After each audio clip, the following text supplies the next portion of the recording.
I'm here, so it's not empty. And actually, there's two employees. There's a lady over in the corner, and there's two ladies to my right. So it's not exactly empty.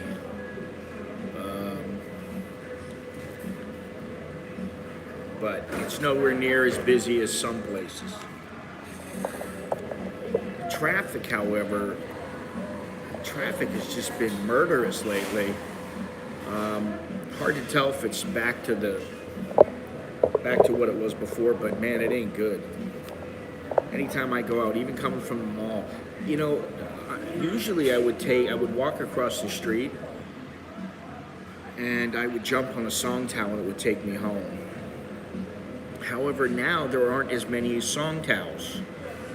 There used to be like one every 10 minutes. Now there's one every 30 minutes. So you go across at the wrong time and you're sitting there for 30 minutes waiting to get where you want to go. Make that 3 girls now to my right. And so I don't, sometimes I got groceries. I don't want to walk across with big bags of grocery, lugging them across, and then have to sit on the song towel, wait for the song towel to come. If it's a small bag of groceries, okay, I throw it over my shoulders. Over my shoulder, I walk across the street and I take a song towel. But because the song towel is taking so long, I jump into a taxi, and that's the only way really to get home now. Because if I wait, then it's like most of the time it's at least 15 or 20 minutes. And then there's one particular guy who I've talked about before who he has a tendency to take his sweet ass time. So while they may show up in 30 minutes, it takes him another 15 minutes before he leaves. He goes into 7-Eleven, he wants to talk to everybody there, he goes in and takes a dump, and I'm like, these things are supposed to be running like clockwork. Well, now it's not like that. So you got to take the taxi, and then when I take a taxi, usually I get out. If I'm here, I get out of here at 2:30, 3 o'clock, something like that. And the traffic is so bad that it's like normally I have to pay about 45 baht. I just give them a 50 baht. Now you're talking about it's 60 baht because of the traffic. We're talking about 5 minutes away, so there are things you have to deal with. I'm not going to pan over because I don't want to look like a perv, all right? It's one thing if I'm showing things and everything like that, but I'm not going to just pan to some chick just so that you can get a woody.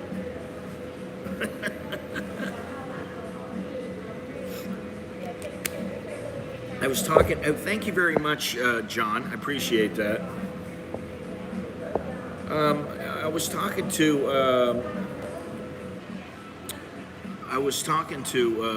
a couple of the girls yesterday here, and they all know they're in the fan club, an American in Bangkok fan club. But one of the girls who was working today, Tian, will be leaving next month, so she's gone.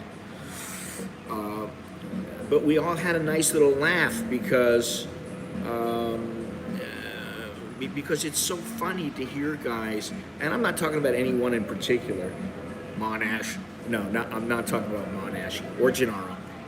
I'm not talking about one person in particular, but like sometimes you're walking around and there's some girl and she's just an average chick, nothing special, nothing mouth-watering or that's gonna, here, I'll tell you what, now this is a little easier, there you go. Nothing is gonna, she's not a girl that's gonna make your mouth water, she's not a Playboy bunny, she's not a Sports Illustrated centerfold or anything, she's an average chick. And guys are drooling over them, and we were having a laugh about it because I told them, I go, you guys are what is considered, you're cute, but you're not they know this, Well, that's the thing. Guys are thirsty right now, and I understand they can't get out of. They're not getting out of town. They're not able to come over to Thailand.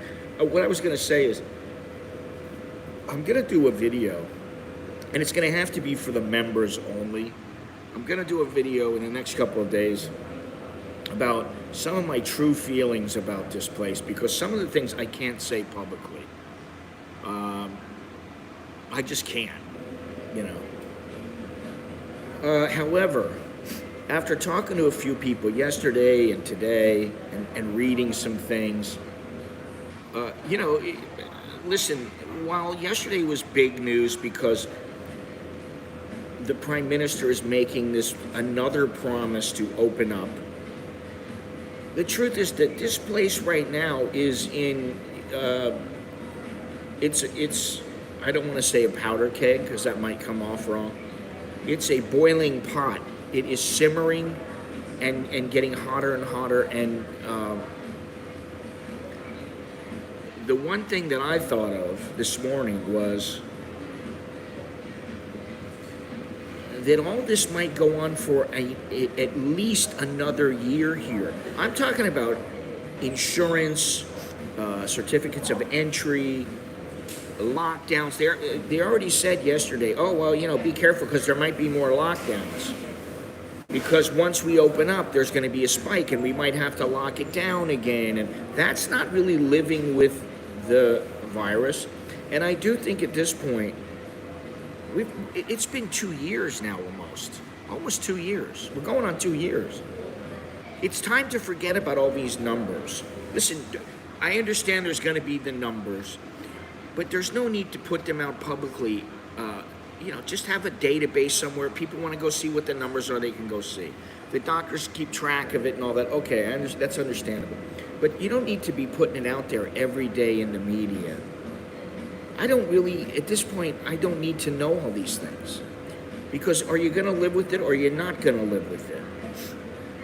And here and many other places, I think that they know, they're smart enough to know they have to open up enough to allow people to earn a living. Bruce, how you doing? Carl, how you doing?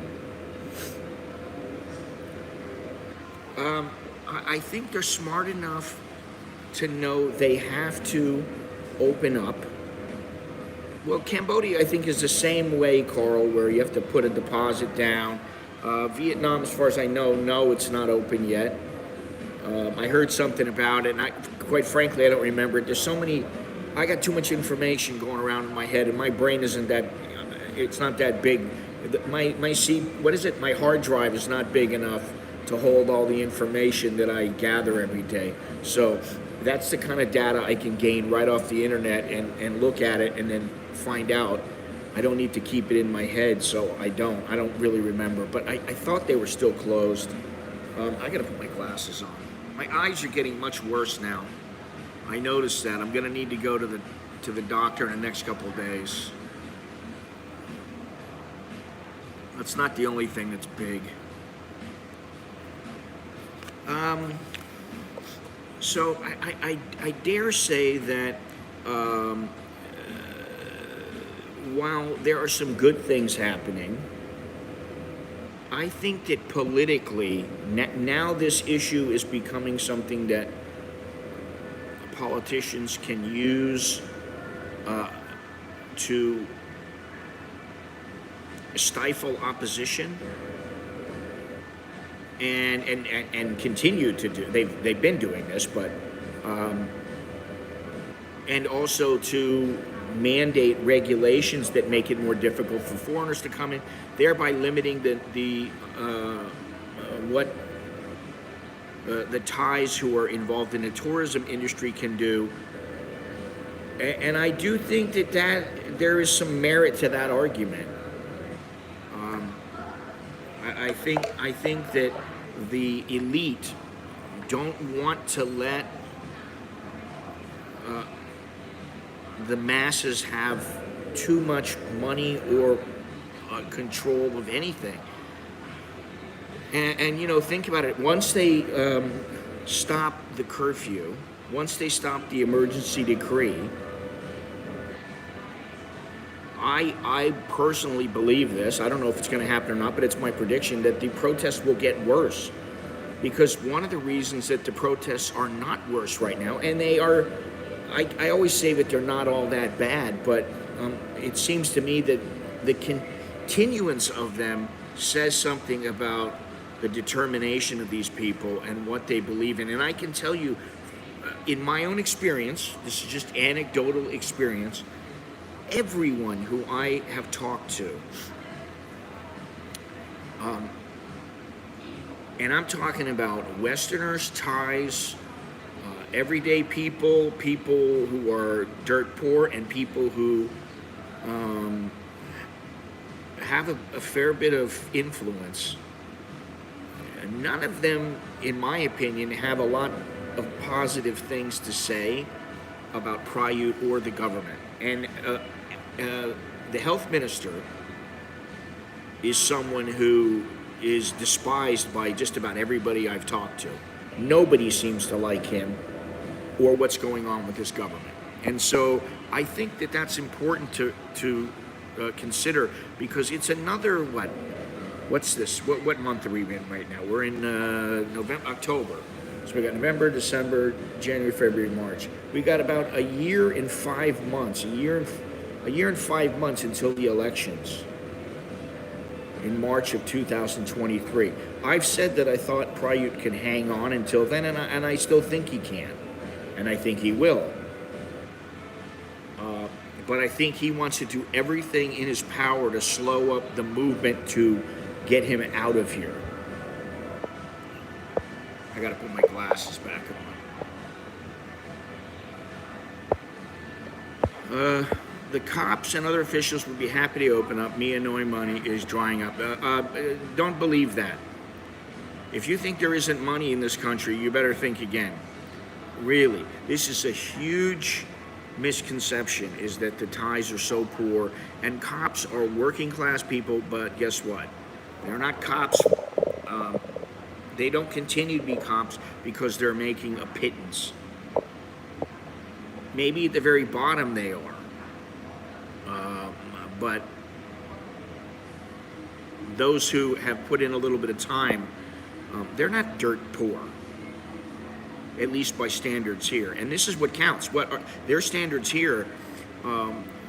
Listen, by standards here, I'm middle class, upper middle class, at least financially.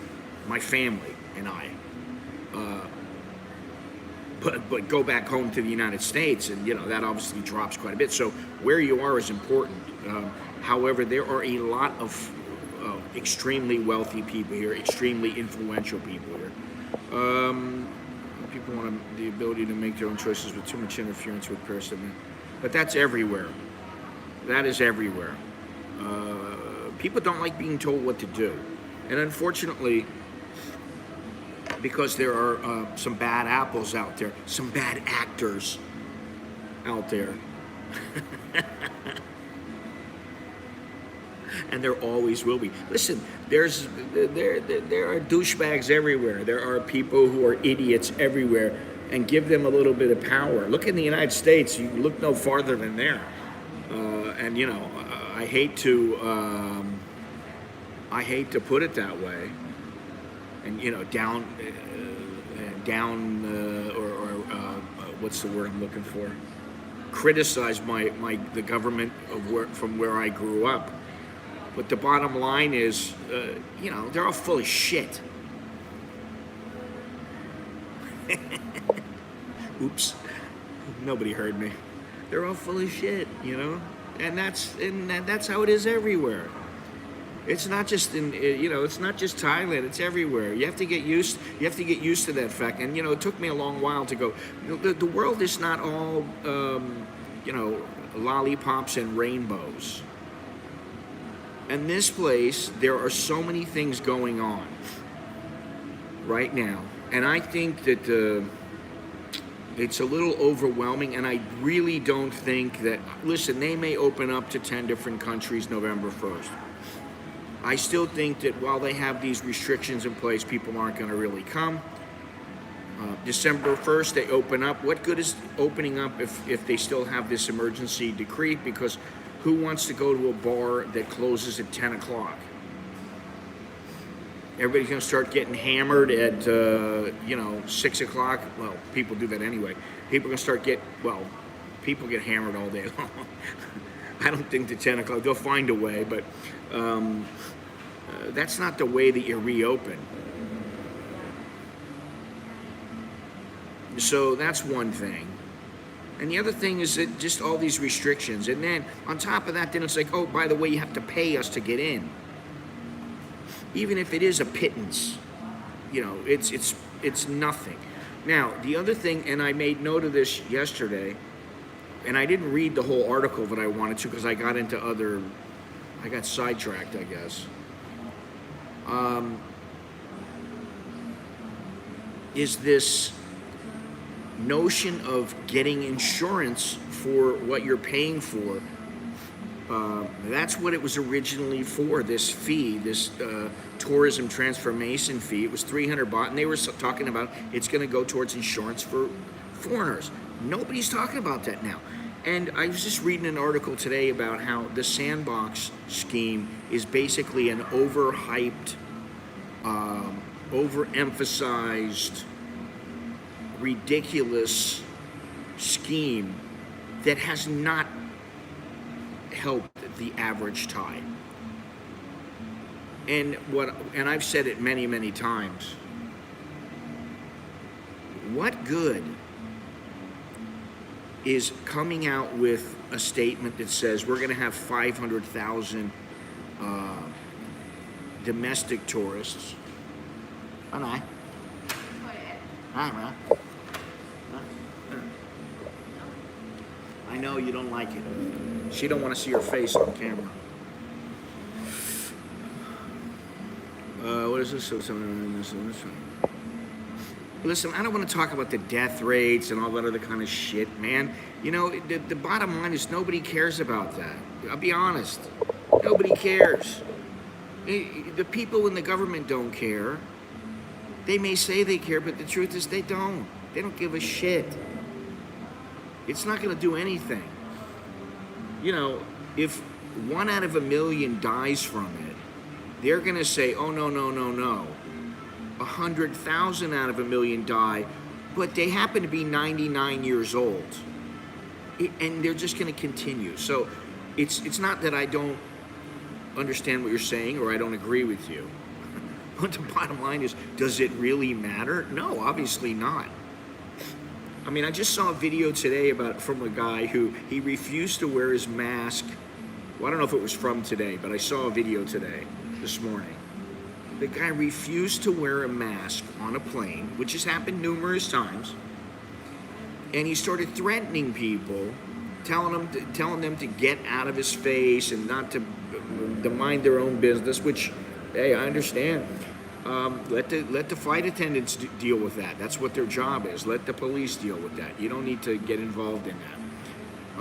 He's screaming and yelling about having to wear a mask. I mean, like at the end of the day, like, do these masks really make that much of a difference? No. They do if you're sitting right next to somebody and you're breathing on them. But for the most part, they don't. I mean, like, listen, my wife went out to go for a run this morning, to go jogging.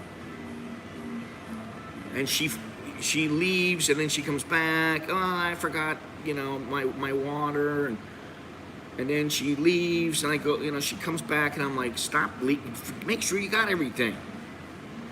The cat wants to get out, the cat's trying to fight to get out. So she goes out again, then she comes back again, she goes, I forgot my mask. She's like, I don't want to wear a mask. I mean, I think we're at that point now. And that's where we are here, and that's where we are many places, but especially here, because they're at the point now where they have to open. People and places need the money. They're not going to survive forever staying shut. I got to get out of New York by January. Got a few ideas, but would like your opinion. Go ahead, Carl. Send me a message. No problem. Welcome.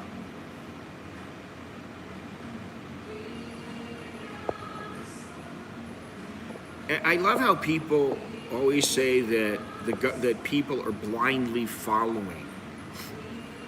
I don't think that it's about blindly following. Okay, let me see this here. What's the deal with standing 6 foot when I'm preparing to board?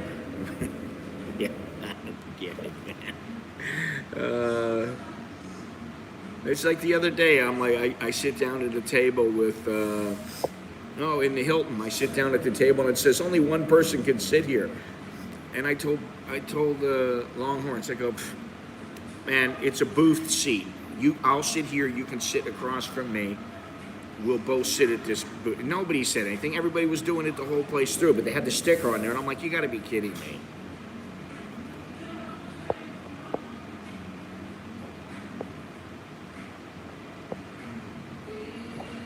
What the hell was I talking about? I got sidetracked with that last comment. I don't think it's completely about, I think originally it started out, it wasn't just about control. Now, I do believe it's getting to the point where it's about control.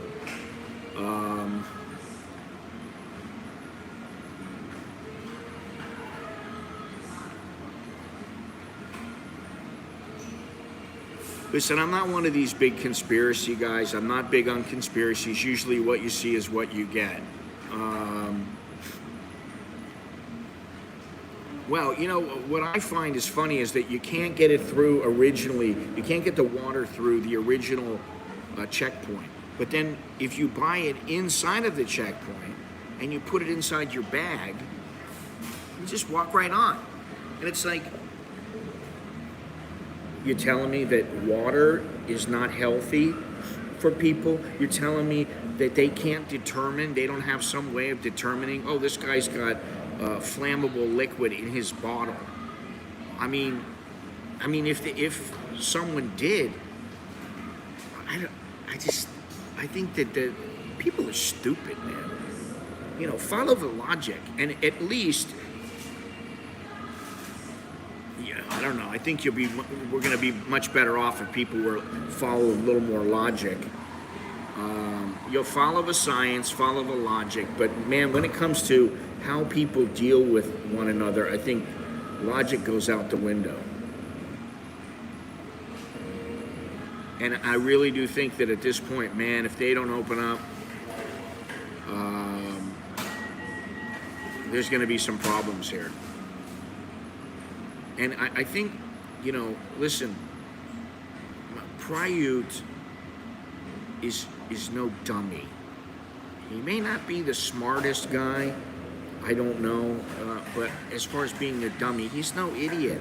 He knows that the longer he keeps people hanging on, the better it is for him. But he also knows there's a point of no return where eventually he's going to have to allow a little bit of the revenue to come back to the people. You know what, man, I mean, Thailand will survive without tourists. It's a shame, but they will. They'll survive without tourists. Now, the whole infrastructure is going to change, which I said in the beginning. You're going to stay shut so long, and I already know this, that many hotels have already been shut down. They're not bought. They're shut down. They won't be opening up again. They're just an empty lot now. That will be happening. Tour companies have gone under. There are places that you see the other day when I was in Hue Hin, guys were like, oh, go to this place. Go to this place. Yeah, okay, what place? It's not here. Go to this place. Oh, that one's shut down. You know. No, listen, all that's bullshit, okay? Science is science. Science is factual information. It's not anecdotal evidence. It's not politically motivated. It has no emotion.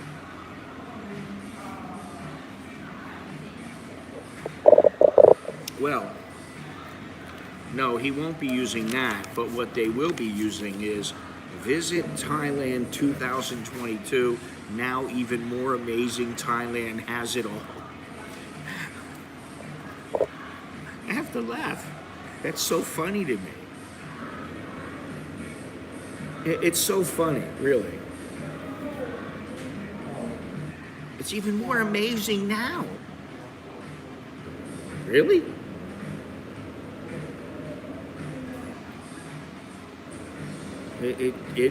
When I saw that come out, I had to laugh, and I didn't remember what it was. I just remember the whole more amazing, Thailand more amazing.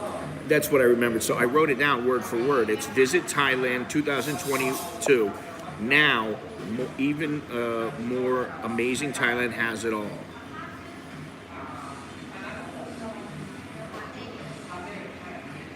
What's today? Today is, more amazing prices. We're going to charge you, we're going to charge you 5 times what you pay back home for your test.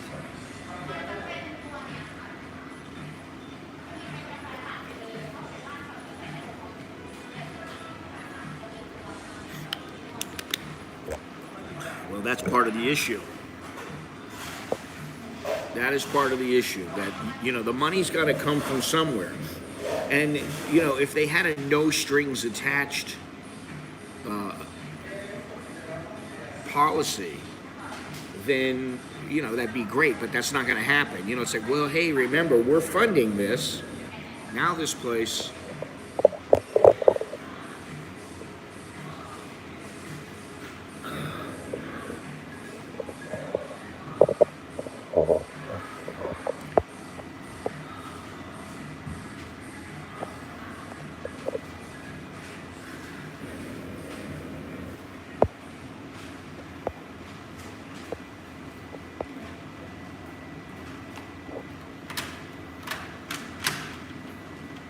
Oh, today's a holiday.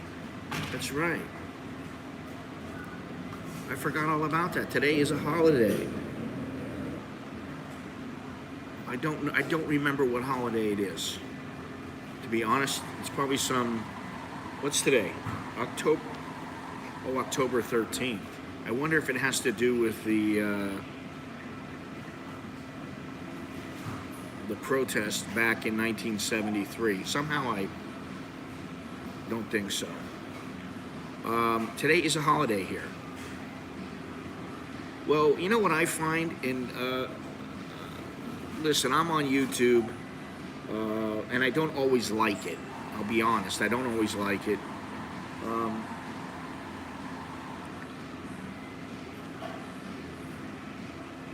But aside from that, I went to TikTok the other day. I talked about this. Went to TikTok the other day, and I said, I can't even watch this shit. I go on Instagram, and I see these beautiful girls. I mean, beautiful Thai girls, young Thai girls. They're not. They're either exercising or they're surfing or they're doing whatever. And I'll tell you what. After a few times of seeing them, I'm like, this chick's an idiot. All she's doing is spending her time on like I'm one to talk.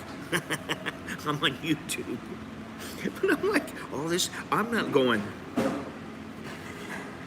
looking at myself every 5 minutes or every 5 seconds and posting photos of myself, which are basically the same photos or the same little videos. And I'm like, what has happened? I don't even want to look at it anymore. Really, I don't even want to. So where's the science? Oh, well, guess what? We lost out on the science. People don't want to think. Oh, I could use that massage today. People don't want to think. That's the fact. And I know what I was going to say. As far as people blindly following. Well, there you go. What is it? Hoofses. Yeah, that's true. Because, unless it really affects you, do you really want to research it? Do most people really want to spend their free time researching something? I guess it depends on what it is, but like I can tell you that many times there's something I look at and I go, oh wow, I wonder if that's true. And I do a quick search, check one or two sites that maybe I think are believable, and then that's it. But if something is very, very important to me, that's a little different. As is the case with, like I said, about going down a river. That's something that I will sit and research and research. It'll take me months to research that. But something else, I mean, and most people don't have that kind of time where they can just sit around and do something like that. They're just going to look at something once or twice. They're going to see the headline, and then boom, that's it. I got to put my glasses on. Yeah, check your sources.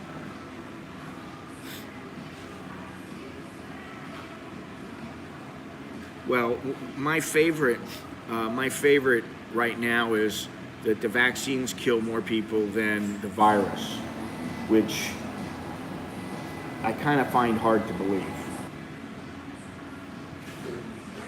And the media, listen, the media is an entertainment venue. And listen, I don't like, CNN, and I'll tell you what, I don't believe in Fox. I believe in Al Jazeera a little bit more than I believe in Fox or Reuters. And I take them all with a grain of salt because at this point, I think it's about, getting the views, and I think the internet has done that. It's just like, it's got to be, you got to look at it like in the old days when, hey, we got to sell that paper. Headlines sell the paper.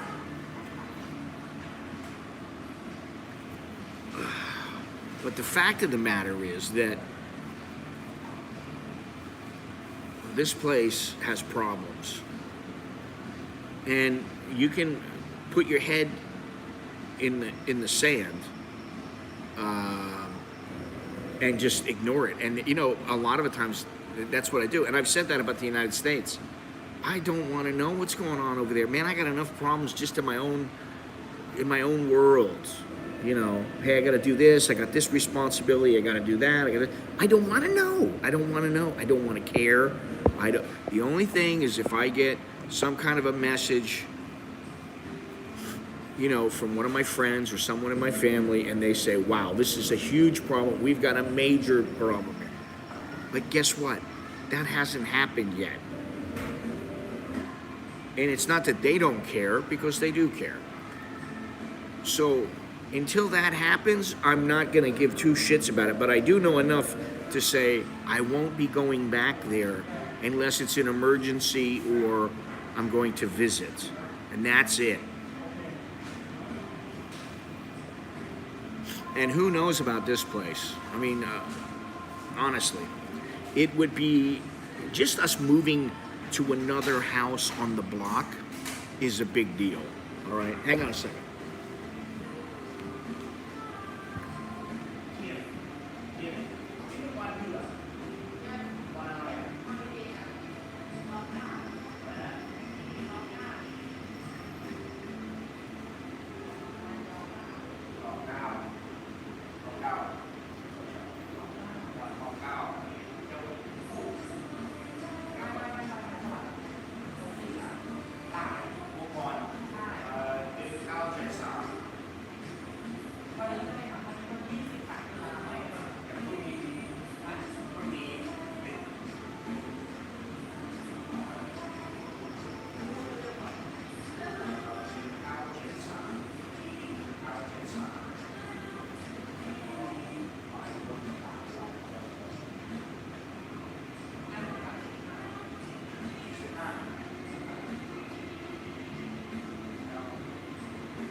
forgot all about that.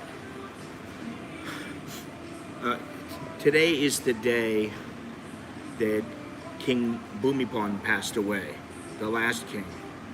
That's why it's a holiday. And I'm like, why is it? I was like, is it a religious holiday? Is it? I forgot all about it, but they made it a holiday, which. Okay, and I remember that it's a holiday because my wife isn't working and the kids are still sleeping, and they told me they don't have school today, which struck me as a little bit strange.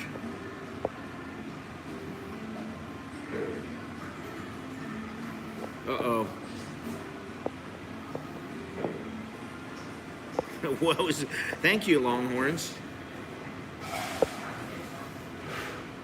Somebody went to a timeout. Did somebody go to a timeout? I don't know.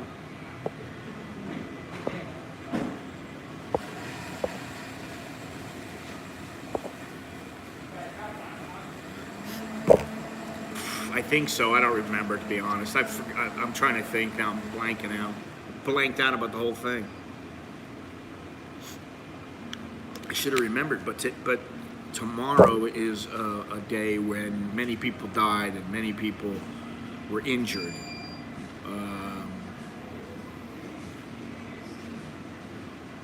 How many years ago? 48 years ago. So. Friday, speaking of Longhorns, we're going to be going to Icon Siam. We finally decided to go. So we'll see you then, hopefully.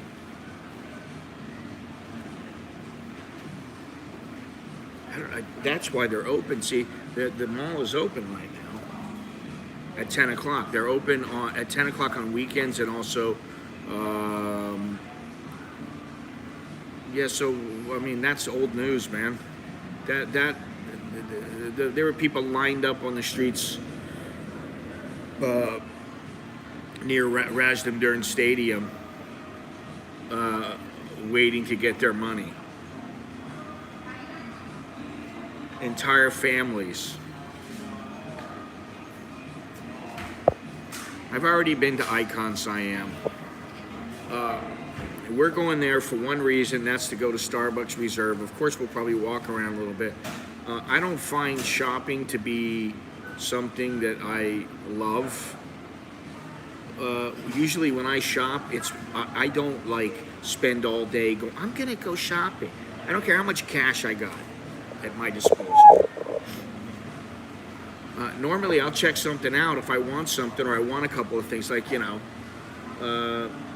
I already know what I want. I figure out what do I want. I go to the grocery or to whatever place it is to buy clothes or shoes or whatever it is. I go wherever I'm gonna go. I know what I want. I go in, I get it, and I get out of Dodge. Seldom am I stuck in a place going, God, they got so much great stuff here. What am I gonna get? I already know what I want to get.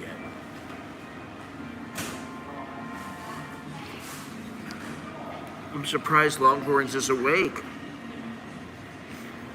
I guess when he doesn't have somebody that will listen to him snoring, he's capable of getting a good night's rest.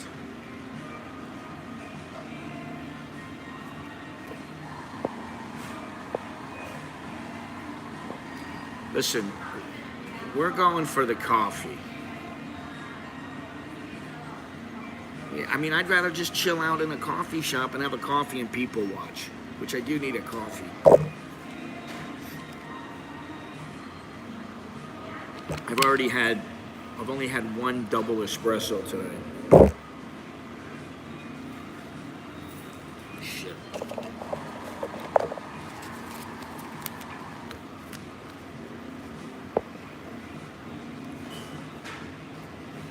Where the F is?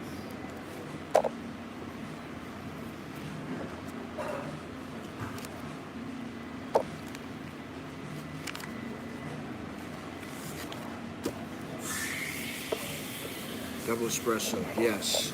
That's the ticket. There's two guys. They look like they're gonna split. That's it. This place is empty.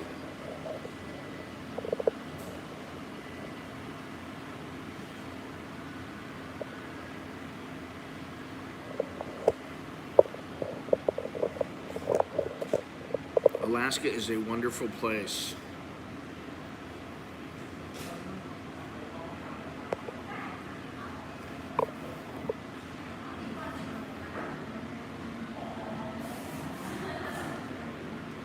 Well, it would be nice to have a nice icy cold beer from a mug or from a bottle, but I don't really want to drink a beer from a coffee cup or a teacup or from a Coke can. I'm gonna wager that Longhorns is actually laying in bed right now. Hey, well, you know, you can't blame them really. I try to sleep in later now, but I just never can. That's why I need to get the stuff for the bags under the eye because, man, I'm hurt. I'm always hurting. I never get quite enough sleep. I always feel like I need more sleep.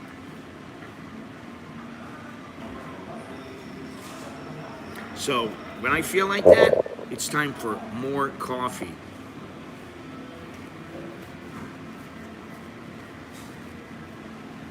I'll be back in a second.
Where are we?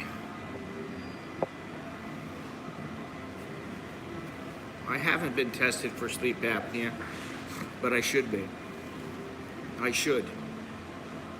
I need the sleep apnea machine.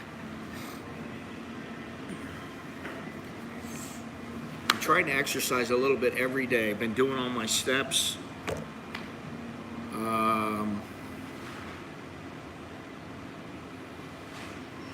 Yeah.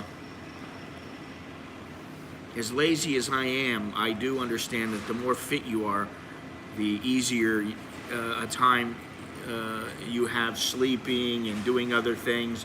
And I think I have the, what do you call it? The plantar fasciitis is coming back for some reason.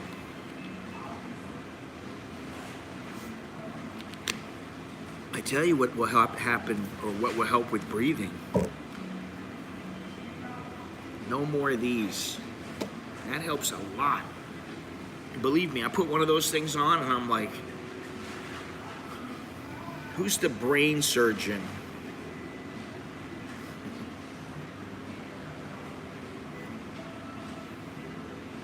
I'm gonna let that go because I know you're sleepy. Just remember, I have the recordings of him snoring. I have the recordings of him snoring. Had I known he would be so relentless with this constant badgering of me, I might have recorded far more. Listen, he talks about me, believe me. He's talking in tongues with his,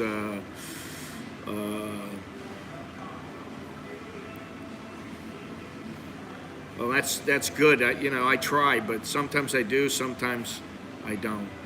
You let me? No, you didn't. You don't let me do anything. Listen, I can't help it if you just, all you do is whine about, oh, there's too much noise, I can't sleep. The snoring's keeping me awake. I don't have that problem. I just say that when I wake up, I hear you and you're like going at it like a chainsaw.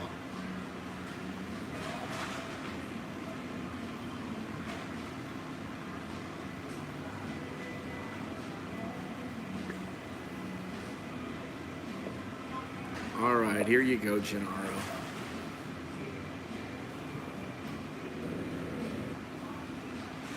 I'm surprised it's a foreigner not coming in.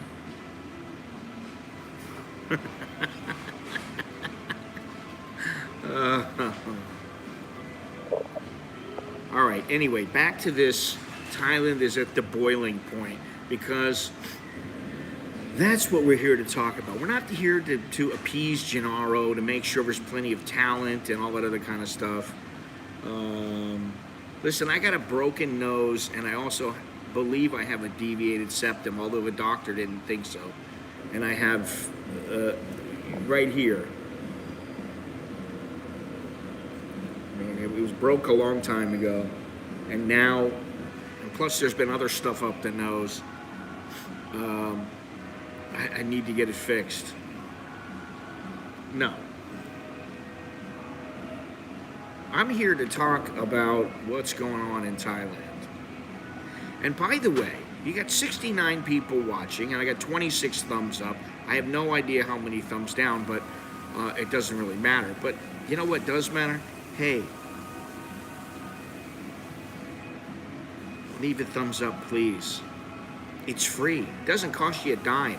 You don't want to become a member. You don't want to do a super chat. You don't want to do a PayPal, a CASHAPP. You don't want to buy a T-shirt or a book. There's always the thumbs up and watching. That you know, if you can bear me for longer than 5 minutes. I can barely watch myself, so I understand if you're limited, but thumbs up is nice, so thank you. Well, at least you have a mask on while you're watching. I'm sure that helps. Oh.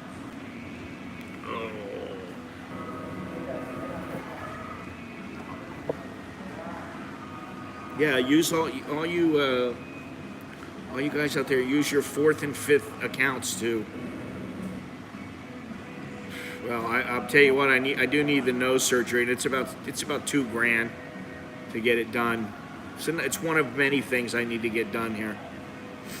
But breast implants are not. That's not something I need done here. Hey, listen, I didn't get into this earlier, but right now the baht is only 33.20 to the dollar, which, quite frankly, that sucks. I liked it when it was almost 34. I don't like it closing in on 33. It's just not good for us. I want to give a big shout out to Mr. Dominic and also Mr. Jim. Thank you for all the years that you have contributed. I appreciate it. The air quality is a wonderful 17, which is excellent. The temperature, at least as of about 10 minutes to 9, was 84 degrees, high of 88, low of 79.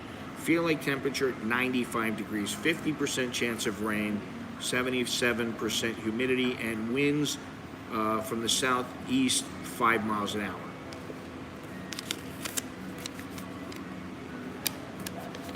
Well, Gennaro, listen,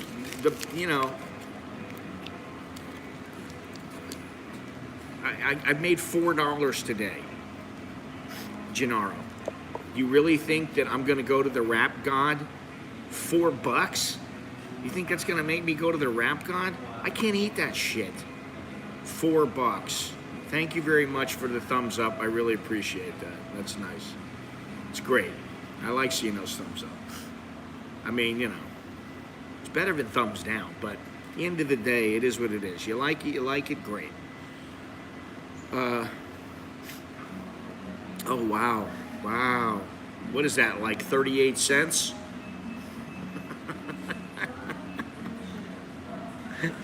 $1.38? What is it?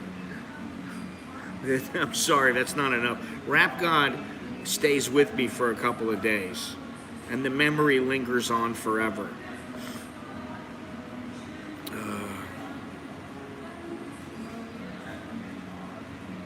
Wow, that's horrible. Really, that's awful, man.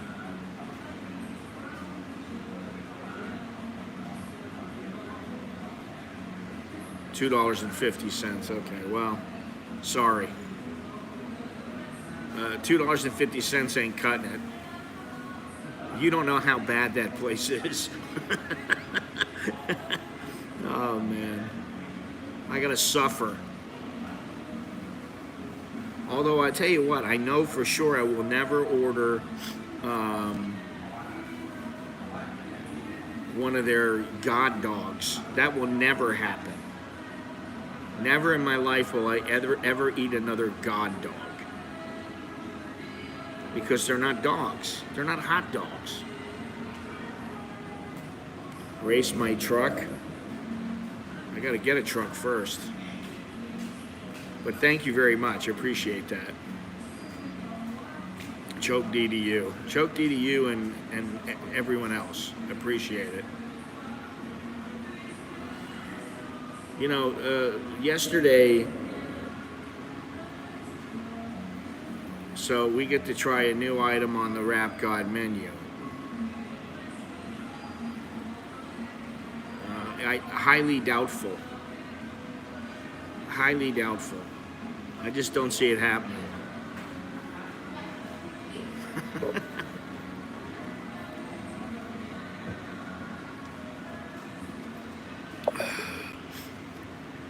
Papping stories? What's a train papping story? You mean? And I know what you mean, but it's funny that that's how it came out in the auto type. Train papping. What's that movie? Train, what is it? It's a good movie by Irving, whatever his name. I think it's a Scottish thing where the guy shit the bed. Train. I can't remember the name of it. Train Spotting. Thank you. Train Spotting. Yes, Train Spotting. So this new movie would be called Train Shitting. The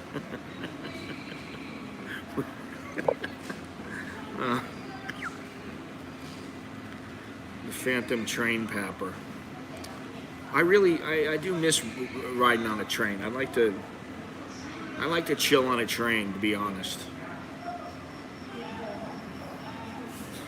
There you go. This is why I get the big money, because I'm talking about shit.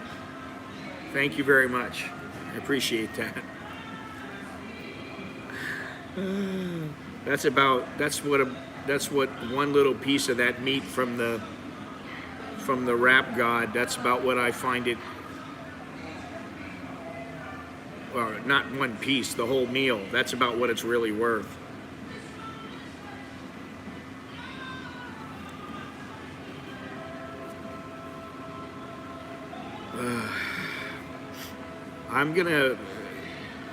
I should recommend that place to Vice. You know, they have the worst this, the worst that. I should recommend it. How about you, a Rap God? Rap God ain't happening, fellas. You got to start getting towards the $100 mark before I start thinking about it. I mean, really, you're out of your minds if you think I'm going to do it. Time for some Rap God fuel. I don't want Longhorns to be too disappointed in me either. I mean, like,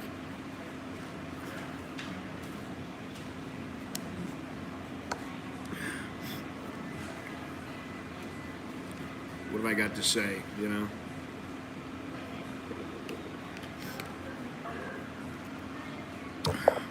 Go ahead, Scott. Jump. Hop up. Go backwards, forwards, sideways. Make sure you hit the Rap God.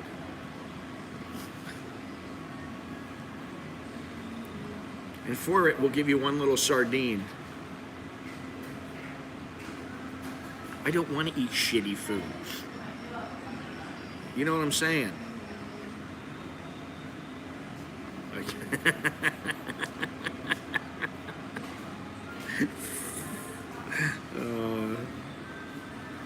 Go back to bed.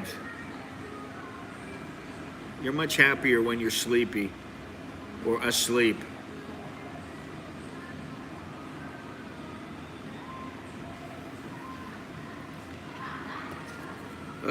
Let's see here. Oh, well, we don't want to see that. We got a lot of regulars coming here. You got the guy and his wife every day. They come here. Every day they're here. They sit in the same spot. You got me. Oh, I don't come every day. And you know what? This Starbucks would be out of luck if there was a Sarnies around here. This place would be out of luck because I would not be here. But Friday, we're gonna go give.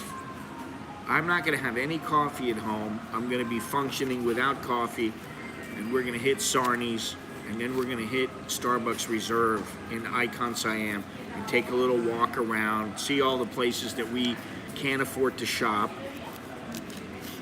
I can't buy some $40,000 watch, so you know. Find some horrific street food. I'm not Andrew Zimmer.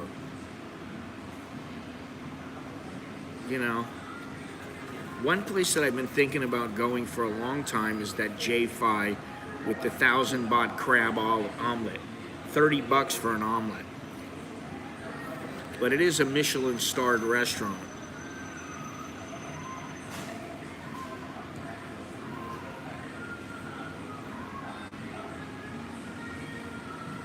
You know, that last espresso didn't do anything for me. Nothing. It didn't wake me up at all.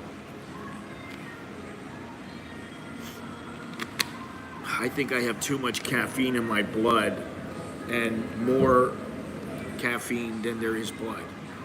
Hey. That's right, I'm not. Don't you forget it, Gennaro.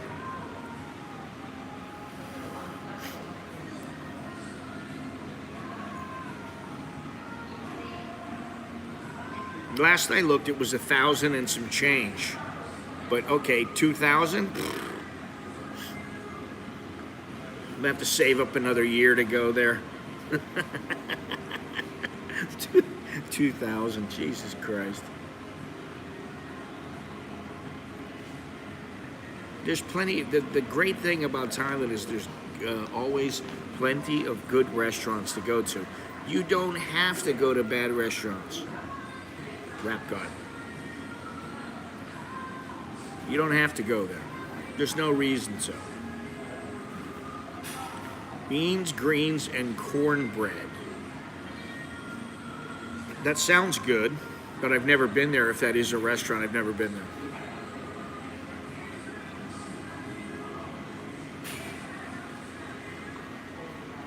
The trains are still running, Steve. I don't think all of them are running, but there are a couple trains going to the south.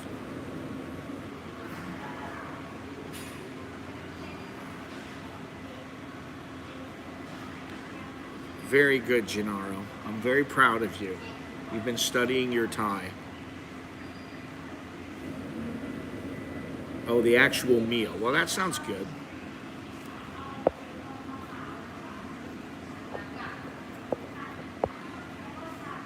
The only thing is that I need meat with my meal.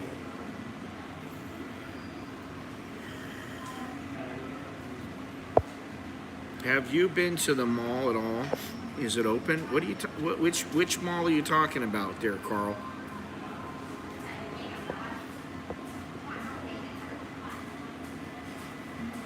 Are you talking about Icon Siam?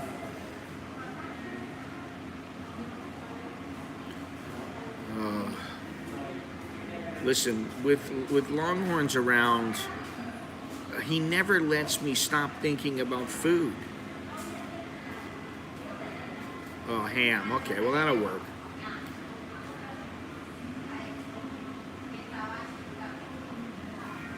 Pulled pork.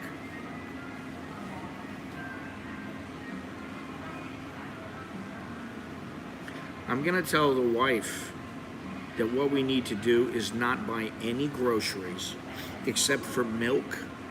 What else? Except for milk. Or whatever stuff runs out really quick. But all the stuff in the freezer, we need to eat it. We need to just get rid of it. Whatever we have, we need to cook it up and eat it. because we have so much food. We have canned food, we have noodles, we have dried noodles, the mama noodles, you know, like packs and packs of them just in case. We have cans of beans, cans of corn. You know, we got to get rid of it.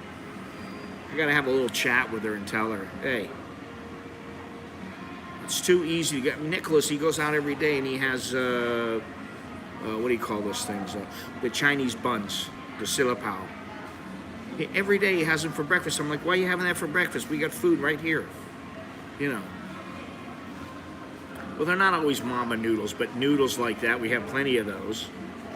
And sometimes what we'll do is we make them up and then we fry them and throw in some egg and some whatever, some pork, some sausage, whatever it might be. Anyway, trying to stick to the theme of this, which is that Thailand is at its boiling point right now. And, you know, there's a saying, and that is that a place seems very peaceful until it's not.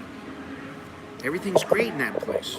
It's so calm, everybody's so nice. And then all of a sudden something pops off, and then all hell breaks loose. And I'm not saying that's what's going to happen here. I don't want to come off as an instigator or anything like that. That's not what I'm saying. However, what I am saying is there are a lot of things going on at the same time here. And I think frustration is at its peak.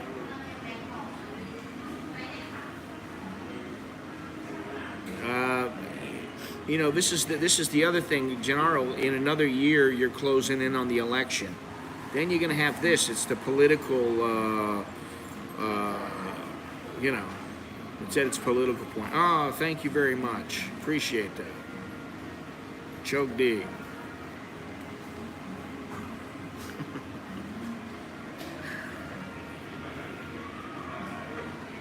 What I need to start doing is I need to start reviewing all the Michelin-starred restaurants in Thailand. That's what I need to start doing.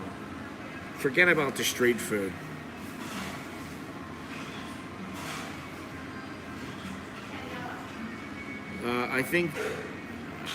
I really do think that this place is, I think the Thai government is really overestimating their value.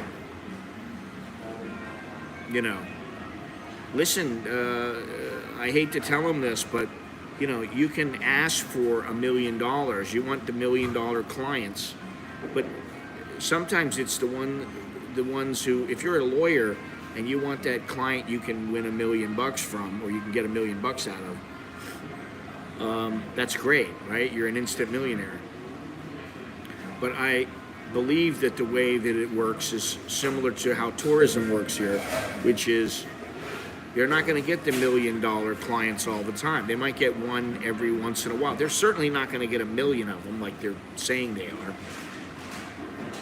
They'll be lucky to get 2,500 or 1,000 of them, if that. I mean, I'm going to say if they get 100, I'd be surprised.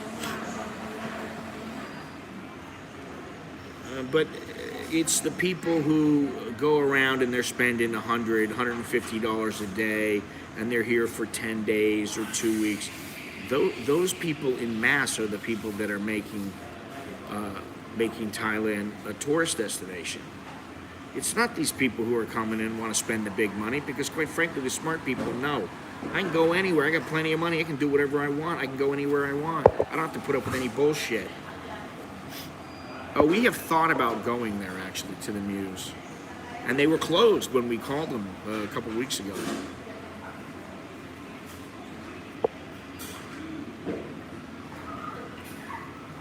I don't think it's Michelin starred. I could be wrong, but I don't think so. However, we did call them a few weeks ago and they were closed. And they were closed like because of the pandemic. Not permanently.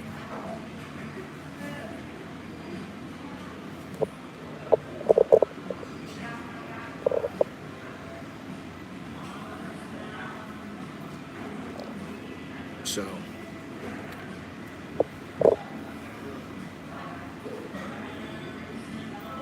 I mean, obviously it depends on where you are. It could be extremely peaceful here, very relaxing. But if you're in the wrong place at the wrong time, you're down in Ding Dang or something like that at the wrong time, you won't think that. Man, I have to say that I did shoot a little video, and I'm debating on where to put it up, but I shot a video from Hua Hin where I just put the camera on a gimbal, or not on a gimbal, on a mini tripod, put it on a little tripod, and started recording for about 10 minutes to see the light change. That was it. Didn't move one bit, but very peaceful. Maybe because I don't like going into bars and getting drunk and having problems and grabbing 3 girls and dragging them out of the bar, that kind of thing. Maybe because I'm a little older. I appreciate that chilled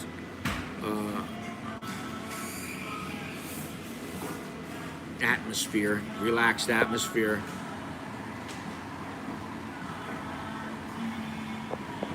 Songkla, yeah. Well, didn't you say that nobody was wearing a mask there?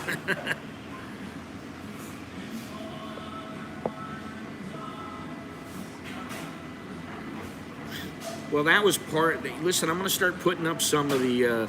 I know that some people, they will never watch the streams because they're just too long.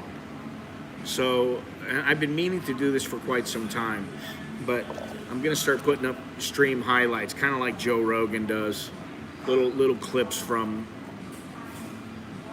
certain streams. Not from every stream. It depends on what's in it. But that guy, he was cool. He was friendly, and I don't actually think he'd been in Thailand for 50 years. I think he's been coming to Thailand for 50 years. I think at first he was going to Pattaya and,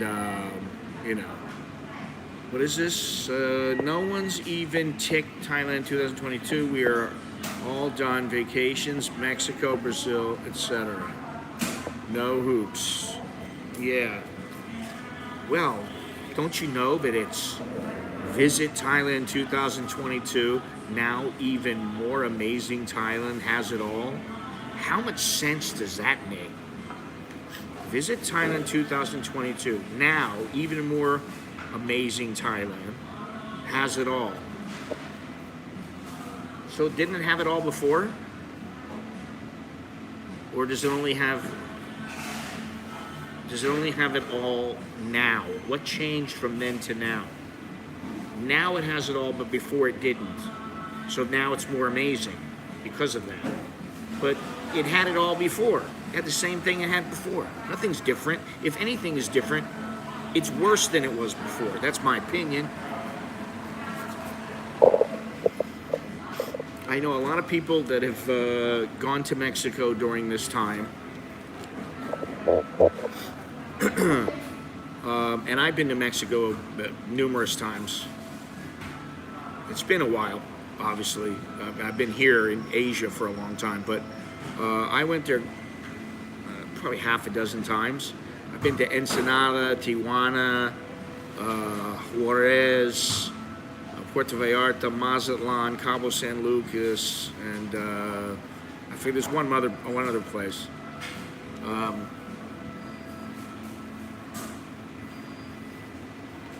Now, I don't know that I would live there. If I was single, maybe, but there's always a concern.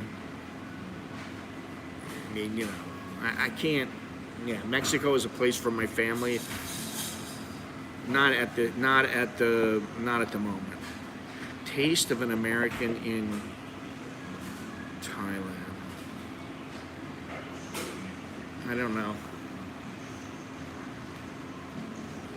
I prefer to just, I don't want any labels, I don't want any tags. Quite frankly, I hate, at this point, I hate the whole, hey, I'm Scott, I'm an American in Bangkok. But you know what, you gotta do it, supposedly. Hey, I'm Scott. There, that's my tag. Okay, guys, that's all I've got. See you later. Not, choke the chicken my, you got to have all that kind of stuff, I guess. That's supposedly you're supposed to have that as part of your shtick. You're supposed to say, hey, guys, leave a thumbs up. Don't forget to subscribe. And by the way, hey. Yeah, I know, I hate that branding shit.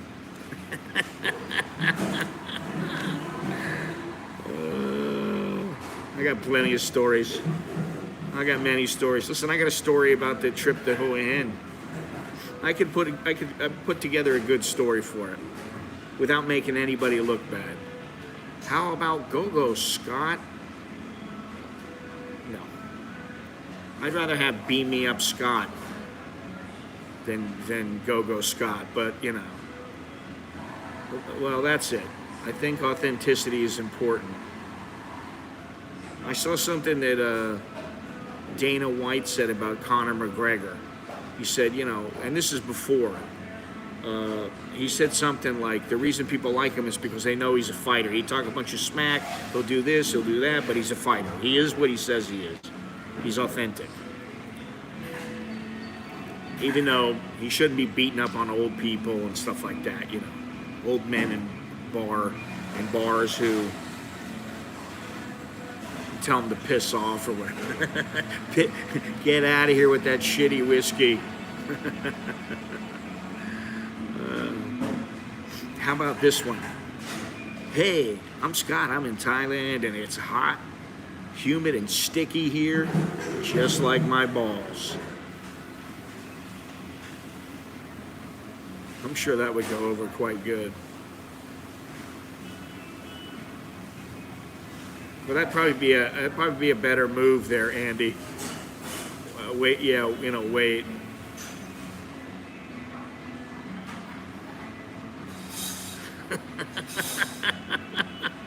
No, I haven't. That was from Sopranos.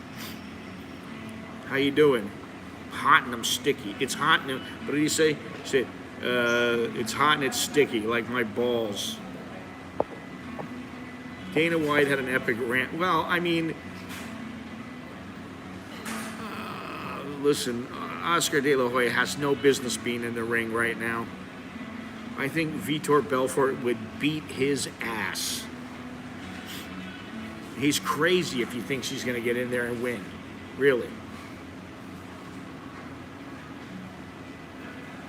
And I do think that everything that has been purported about Oscar, listen, he's got certain things going on in his life. I don't know why he wants to get back in the boxing ring. He wants that fame, he wants that adulation. He wants to be out there in the public. I understand, but that's not the best move for a guy who's got substance problems and who,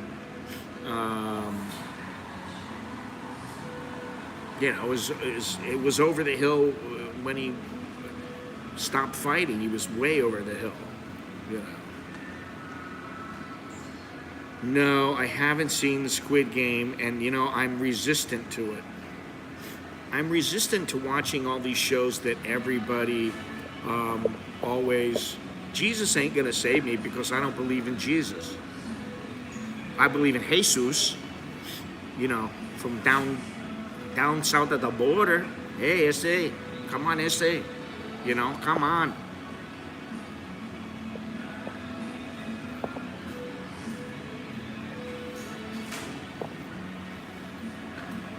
Ándale, apúrate. Vámonos, Jesus, come on. Am I allowed to say I don't believe in? Yeah, I guess I am. It's my channel. I don't have to believe. I don't have to be a believer. I can be an infidel.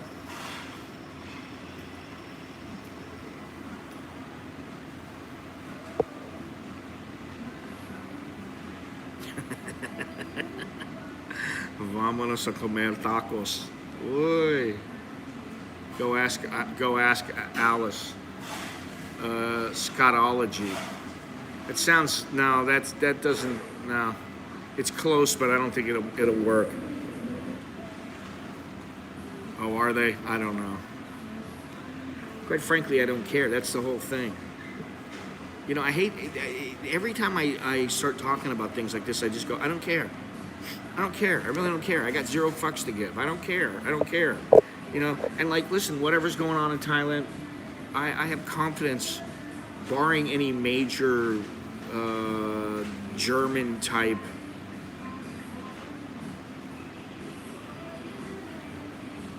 incident, or what's the word that I'm looking for? Period of history, something that matches that time in history. Barring anything happening, I have confidence in my ability to stay alive. And you know, if I die, I die. Then that's the way it goes, you know.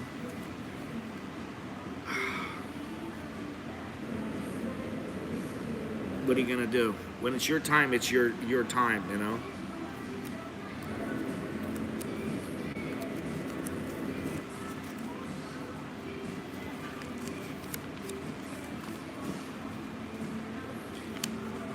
Oh, let's see, what else here? Well, I think I went over all that. We're at 78 minutes. Longhorns just drifted back asleep.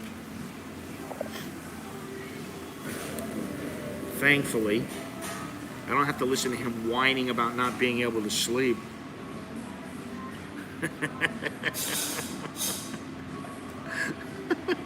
He blames it all on me, too. That's what's so funny. Don't worry, we will never, ever share a room again. It will never happen.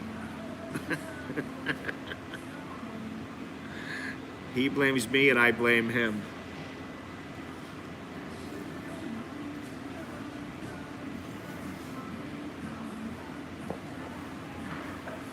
Now, there is a coconut juice across the street, but let me see here. Thought I had some errands to run here. Yeah, I do. The coconut juice can wait. I mean, I like coconut juice. I like it when it's straight out of a coconut. Listen, the place I went to Kiat Beach in Hua Hin, that's a fantastic place.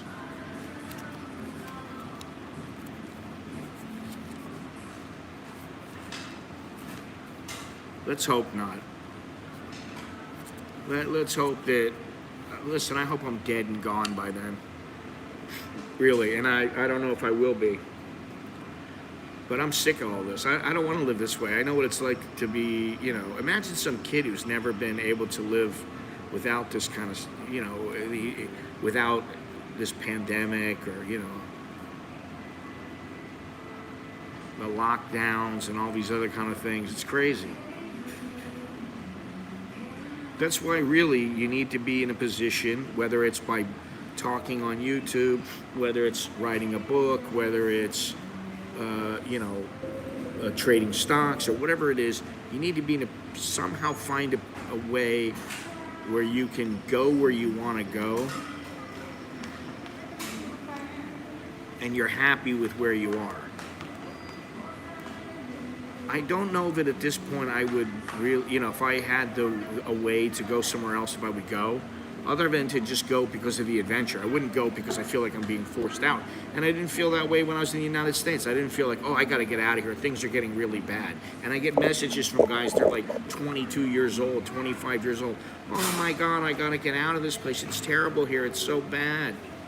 And I'm like, you haven't even lived, man. You haven't even lived. Live a little, see what it's like, and then decide if you want to leave. But like, if you're like 25 years old, how much life have you really had? Life experience, right? Some people have had you know, have lived quite a bit in that period of time. But most people, they're just starting to scratch the surface.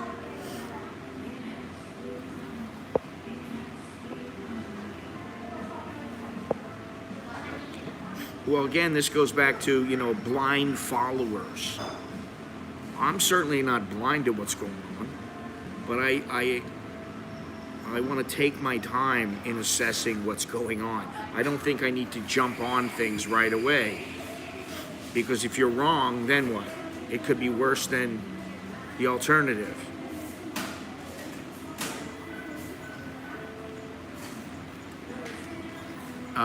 And you know, I'm thinking of some of my friends back in, not so much back in Florida.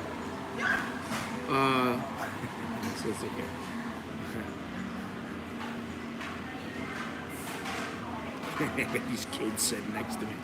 Two little boys, mischievous little boys. What the hell was I saying? There's no beer. Sorry, beer is not here right now. What do you want from me, Gennaro? I don't call the shots. I don't tell her when she's got to come into work.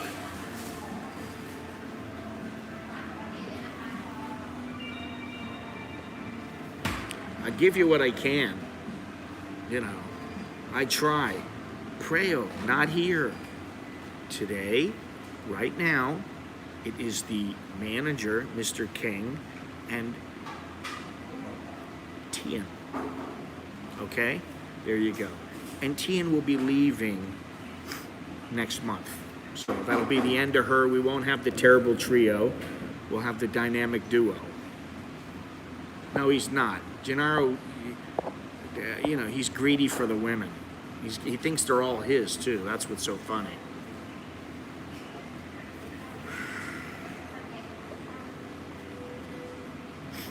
Expect who? Who are you talking about? I have no idea what you're talking about, pal.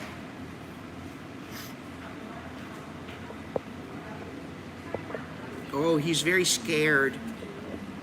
He's so scared. We're so scared. You know what? Here's the thing. Nobody's come here ever aggressively. Nobody. They don't come aggressively. Nobody comes hunting us down. You know why? Do I need to get into it? No, I don't need to get into it. You know why?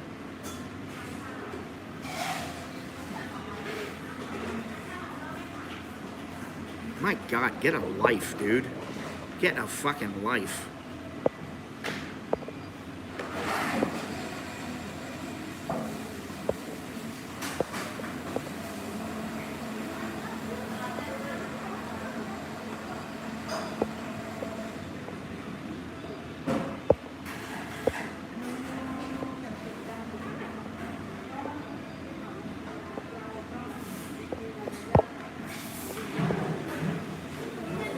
Where are the hot chickies? Why? I have no idea what these people are talking about. Quite frankly, I have no patience for it. I have no energy for it. I don't give a shit about it. And neither does Longhorns. When they show up and start getting aggressive, that's a different story. But that hasn't happened, and it ain't gonna happen. I'll tell you that right now. Has nothing to do with that. I'm almost 60 years old. I don't need to be opening up any can of whoop ass. But things get handled, you know. We're not worried. I know scared.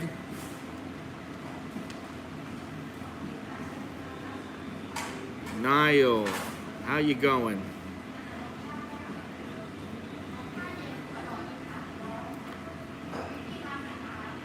What is this? The real Gennaro hasn't had company in 30 years, but the right hand, not to be mean, not mean, but being rude. What? Things get handled in a YouTube chat room. Yeah, exactly. You know how many people have come and met me here? A handful. And nobody ever comes here and starts problems or anything like that. Never. You know. But, you know, online, I'm gonna get you. Yeah, okay. Okay, little boy. Little girl. Majority of these people are like little girls, scorned.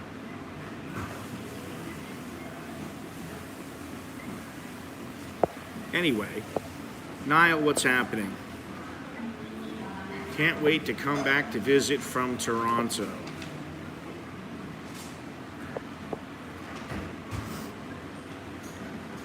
Well, I'm wondering what the other five countries, other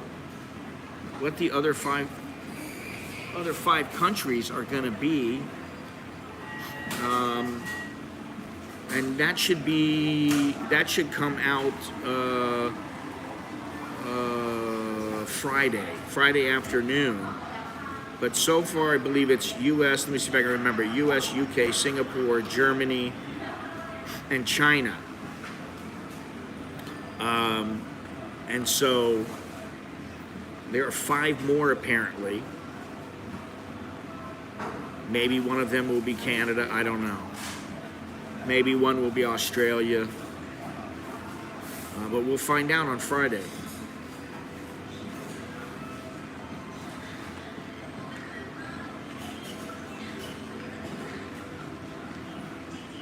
Hey, what did I say? I said this a long time ago. It's up to you. You don't want to come? Don't come. That's all.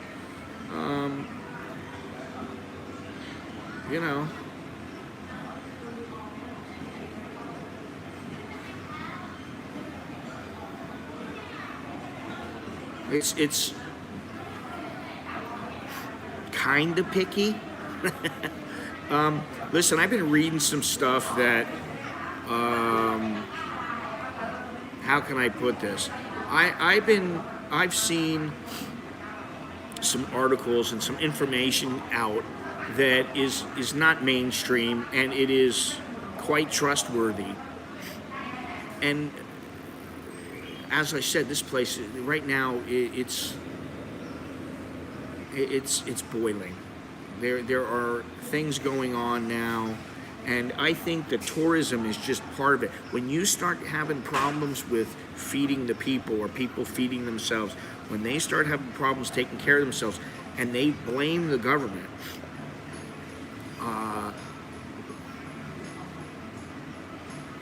and then they don't like the government or the people in the government,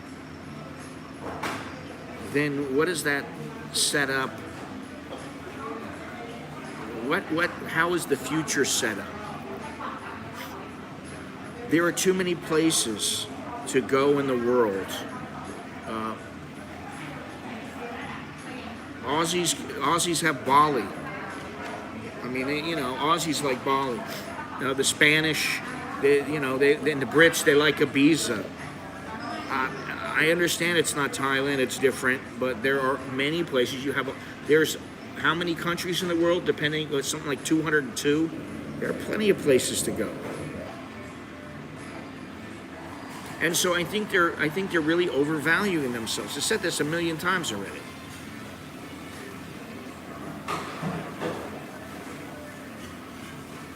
Well, it's our fault all the time. One of the first things I was told when I got here was, don't forget something. You will, when it comes down to, is it their fault or your fault, you are the devil and you will be blamed. Now, that's a very harsh assessment or a harsh comment. However, if you want my own take on that, there is some validity to it. Just like there is validity to, they want your money, but they don't want you. Now, I would say that there are many Thais out there. They enjoy being around foreigners to some extent. They enjoy doing business with them, putting on tours for them, showing them their country, being a host to them. I think there are many Thais who really enjoy that. There are some that don't, but they are in the minority. However, when it comes to the minority and the government together, that's where this anti-Farang sentiment comes in. And it's always, ever since I've been here, I've been hearing that. I heard, if they could, they'd just fly a plane over with your money and you would never land and they would drop all your money there. That's how it would be. That's harsh. But there is a little bit of truth to it.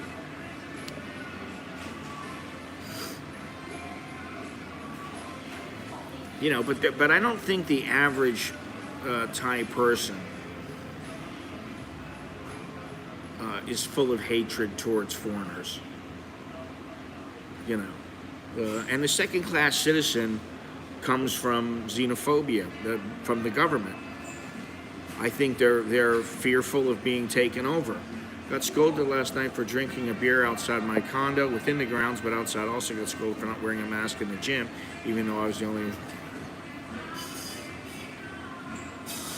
You're in the gym by yourself, and you have to wear a mask.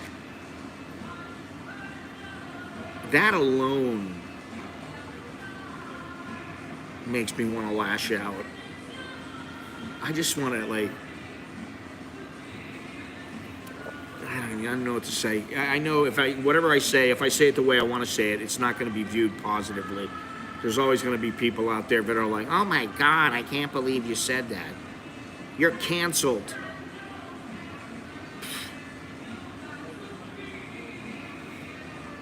Russ is your friend, GB. I don't know what the hell that means.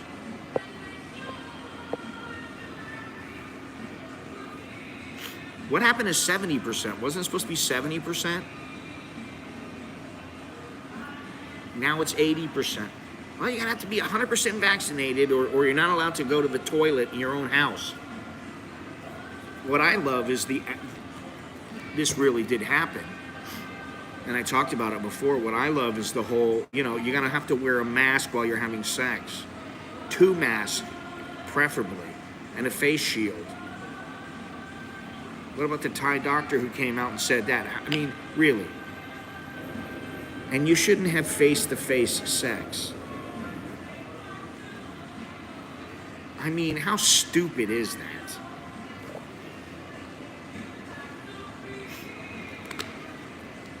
Well, it's funny that you say that. It's funny that you talk about a booster because I've had 2 Sinovac. Thank you very much to the Thai government because I didn't have to pay for them, although I was more than willing to pay. But guess what? They weren't around at the time. Paid for something else. Now I need to have another booster and then a 4th shot so that I have 2 shots for countries like the United States, so that if I want to get back in, I don't have a problem getting in. I don't have to quarantine. It's just nuts. It's nuts. It's like, don't they know people are drinking beer? People are drinking beer all over the place. They're boozing it up. It's not like this ban has, okay, the people suffering are the bars. The bars are suffering.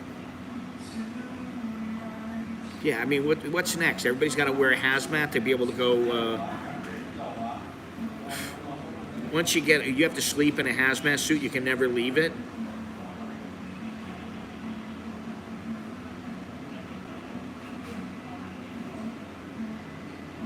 But Longhorns, that's how it is everywhere. Pretty much everywhere, that's how it is. You have to be fully vaccinated, or you're going to have to quarantine.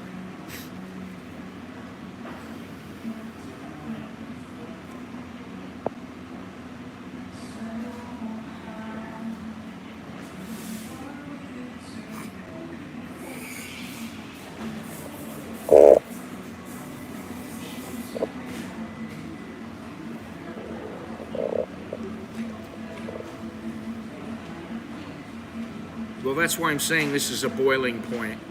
We're at a boiling point.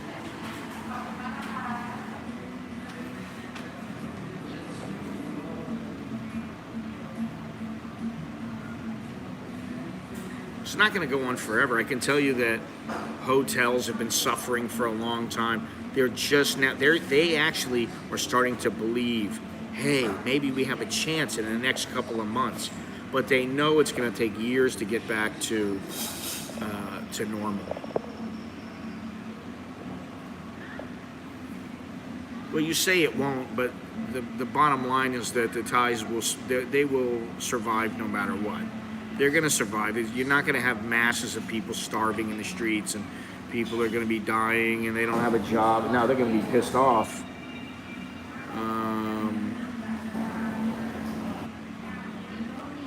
There's the illogical logic.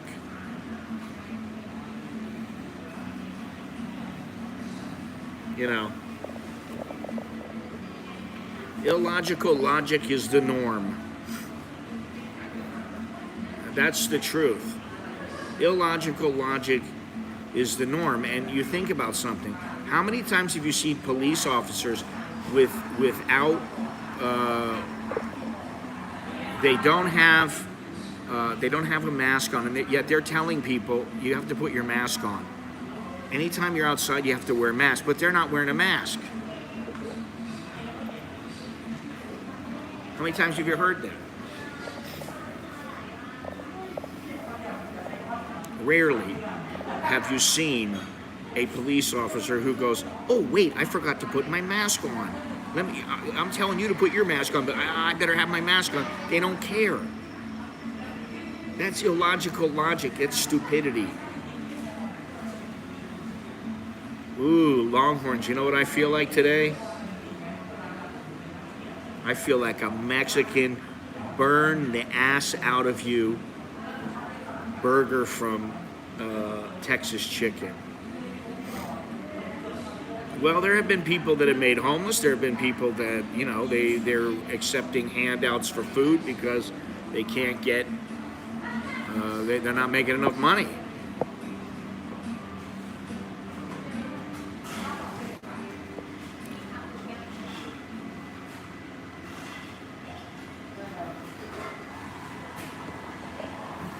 Yeah, you know, listen, if they allowed go-go bars and beer bars in Australia and the United States, and I'm talking about, like, you know, you just opened up a place and there's like, you know, you got 20, everybody in the neighborhood knew that 20 girls working there.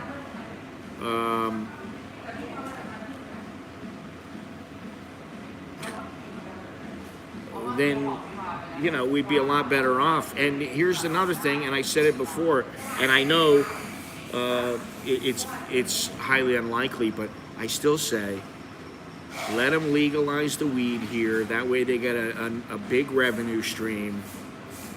Prices may go up. Okay, I understand. Completely legalize prostitution here. Don't make it something that's tolerated. Just legalize it. Start paying the cops a little more money, so that they don't have to worry about, you know, hey, I'm making money from stopping so many people on the side of the road because they don't have their helmet on. You know, make these kind of changes, and maybe Thailand would be, you know, what I don't think, no, it's tolerated, that's all that it is. What I think is that common sense has to return. I think they're worried. They're worried about guys whispering in girls' ears. They're worried about us dastardly foreigners whispering in some Thai girl's ear, and she gets the co-wit. And there's, you know, that's it. She's done. And then it spreads, and then, oh my God. I think they need to understand that it's not going anywhere. Neither is the common cold, neither is the flu. It's going to be here for a while. So is this. Thank you, CCP. I like Amsterdam. I like the south of the Netherlands more, right on the border of Belgium. I like that area, but I really like Amsterdam. I like the Netherlands. It's one of my favorite places. I think they need to make some changes, but what they don't understand is that perception is everything. And you know, they understand it within their own culture, but they don't understand that internationally, we're not as dumb as they think. People, they check on things. People know what's going on, whether it's by somebody, through somebody like me, or through the news, or whatever it might be. The word is out, okay? If the perception is that Thailand is just a country full of whores, well, then that's what it is. Because it may not be true, and I'm not saying that it is true, but I mean, you know, there are a lot of them here, but that's not the only thing that is here. But the perception for many is you go to Thailand and that's all there is, or all it is poor people. I still know people who are like, can you get, a coffee maker over there? It's like, where do you think you are? I mean, what was this here? What do you think of Phnom Penh? I think it's grown quite a bit. It's not anything like it was when I first got there, which was nothing but a bunch of dirty roads and lots of garbage around. I mean, there's still lots of garbage around from what I've seen the last couple of times that I went.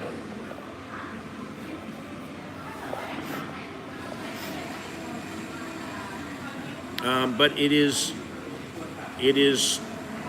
slowly modernizing.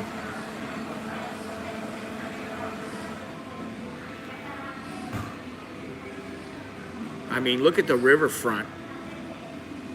15, 20 years ago, it was nothing like that. The whole country is slowly coming along, making headway on Thailand. Yeah, don't eat at that place. If they open the borders before the bars, message that we are the bigger threat to you than you are to us. We don't even trust ourselves to sit next to each other in a bar. Is Cambodia worth living in? Well, wow, that's a good question. I really think it depends on what you want from the place. I wouldn't go there and try to find the girl of my dreams and settle down and spend the next 40 years of my life there. I wouldn't want to do that. I would be very apprehensive about making a long-term commitment there. If you're a single guy and you got nothing to lose, I would say, yeah, go for it. I would say, go ahead, go for it. There you go, Gennaro. There's one more.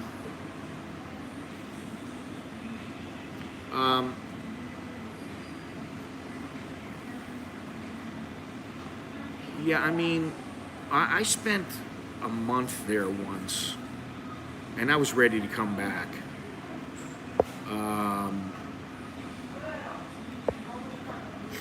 I mean, look, the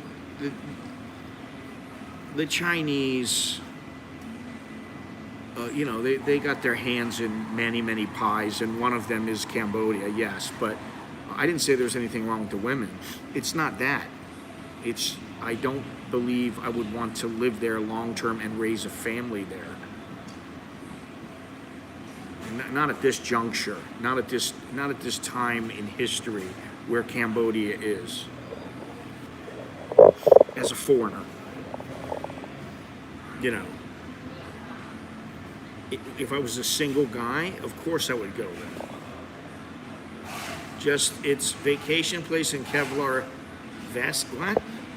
I enjoyed Cambodia, just its vacation place and Kevlar vests. I don't understand.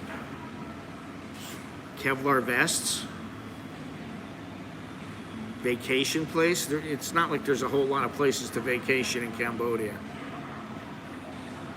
I've been to pretty much all the major places, Phnom Penh, Sihanoukville, Siem Reap, Battambang. What was the other one that I went to?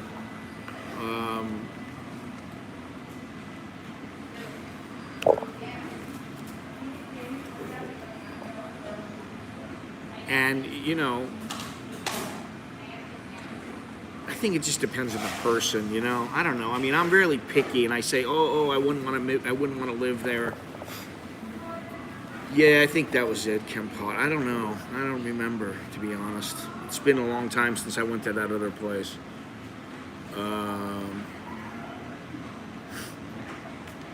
Well, I mean, when I first started going there, I've said this many times, the guys in the military were standing around with machine guns and You used to drive by them and they would stop you and they wanted you to buy them a Coca-Cola or give them $5 or something like that. And it was still a dangerous place. I believe it's still dangerous. It's not the kind of place you go mouthing off. You might get shot in the head. And I do believe it pays to know the culture really there before you say, oh, I'm going to move here.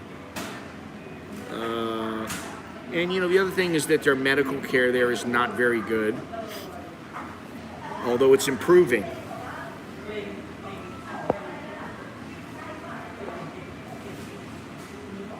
Well, I wouldn't go that far, man. I've really never had any major issues aside from one late night when I had a problem with a motorcycle. And a couple guys came up to me and my buddy. And, that was the end of that. We just told them, we don't need your help, get out of here, because we thought they were trying to roll us. And other than that, never had any problems there. I think it's the sort of place where if you're going to have a problem, I've seen somebody get shot in front of me, in front of Shanghai Bar, in the Walkabout. Not the Walkabout. What's the name of that little place? I think maybe it was the Walkabout. There's a bar behind it. I forget the name of it. It's been a while now, but some guy was running from another guy, and the guy just ran behind him, shot him, and then jumped on a motorbike and left. He was dead. Right away. People started gathering him, and I gathering around. I just went, I'm out of here. I'm leaving. As soon as that happened, I was like, I got to get out of this area. I don't want to be here right now.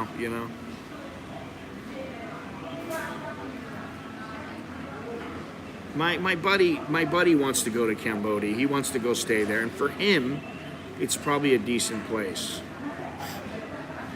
It's changed a lot since 2008. I can tell you that. Changed quite a bit. They're modernizing. Listen, me and my buddy Scott, we went there, and I told this story the other day. We were going, and we were going to take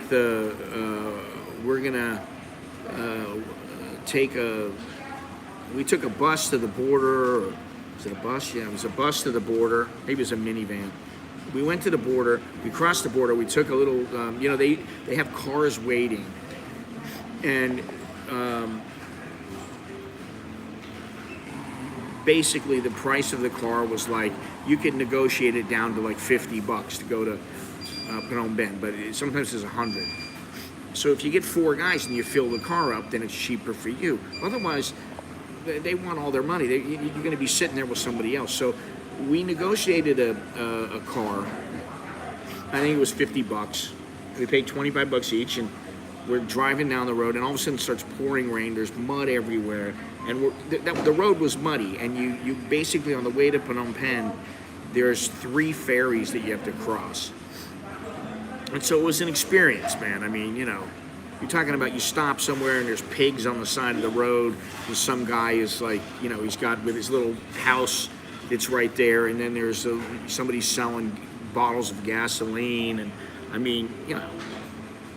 it's not very modern. And we started driving. We got back on the way. We had stopped and went across the ferry. We continued driving, and it's raining. And this guy he's speeding along, going really fast, and we're like going, this is going a little bit too fast. It's going a little bit too fast. Next thing you know, we slid off the side of the road down into a ditch, which that scared the shit out of us, because we did a 360, and we had to wait for his friend to come pick us up. It is a good place to go have an adventure and see different things. Longhorns and I, we were in, I think it was Battambang. We couldn't find a place with air conditioning to save our lives. It was crazy. We had one place that we ended up going to.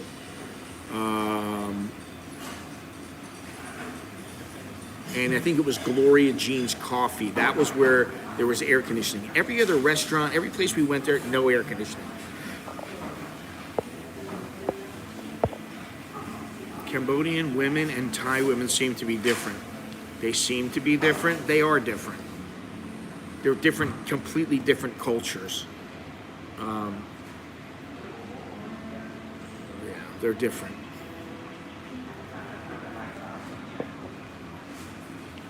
The villages I went, Cambodia, the most welcoming people. Well, they are very nice people. I think generally they always try to be polite and happy and, you know, pleasant. Oh wow, that's a new one. They've had it for like 30 freaking years. It started at Happy Pizza. I mean, really. And now there's, I don't know how many Happy Pizzas, but a lot of the pizza places do that. That's not such a big deal.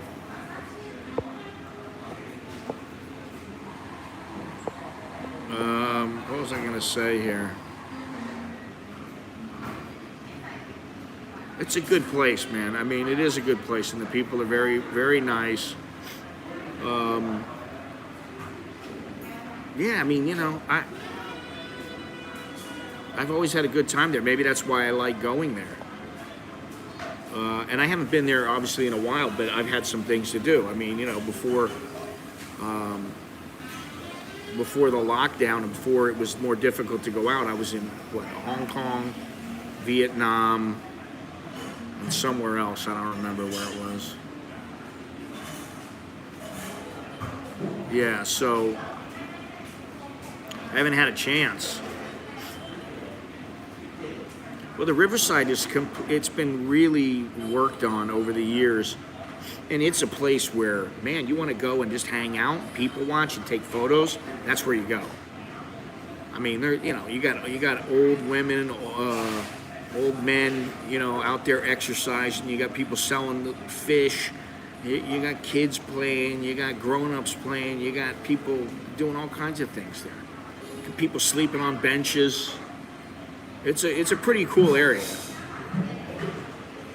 What do I think of Yangon? Very busy city, very humid, very, very humid, very, very hot, and very, very busy, and somewhat dirty. You know, just like in parts of Bangkok. Parts of Yangon are pretty dirty, but another place I really like, you know. Yeah, I like that place. That's an anytime you go to Myanmar, it's an adventure.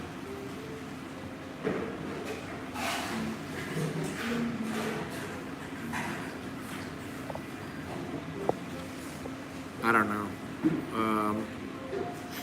In Cambodia, you know, you're gonna. I mean, I don't even think of that. I don't think about, oh, I stick out like a sore thumb here. Now, maybe if I was in Guyana, where I was the only Caucasian in the whole time I was there, I didn't see anybody else. I was the only person. I saw a couple Latino guys, and that was it. Other than that, I saw no Caucasians. The whole trip. So, talk about standing out. I mean, you know, listen, you can't even think about that. And Cambodia, I mean, Cambodia is pretty tame at this point. They've modernized enough to where they know how to get you into a hotel room, get you through immigration and customs, and get you into a hotel room from the airport, and you know. Well, I hate to break it to you there, but they don't really accept anybody that isn't Thai. I mean, it's one thing if they're doing a menial labor, but if they're somebody who is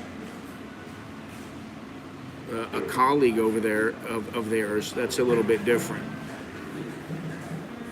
You know, a colleague as in they're equals. if you think about it, you know, Thais don't particularly like the Burmese because of what went on centuries ago. The Thais don't particularly like the Laotians. They don't particularly like the Cambodians. They don't particularly like the Malaysians. They like Thais. And that's, you know, that's, I've been here a while, and that's my take on it, you know. And it's not that they can't get along with the people or anything like that, but when it comes down to, hey, is it going to be a Thai person or somebody from another country, they generally will take the Thai person all the time.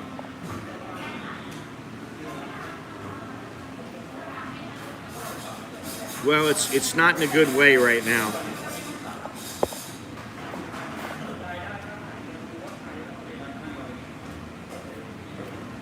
They seem to like teachers for adults teaching them English as it, in my opinion, I saw Thai.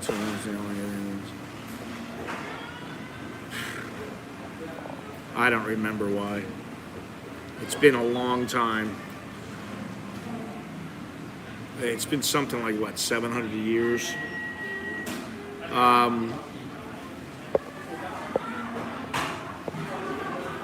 As far as the teachers go,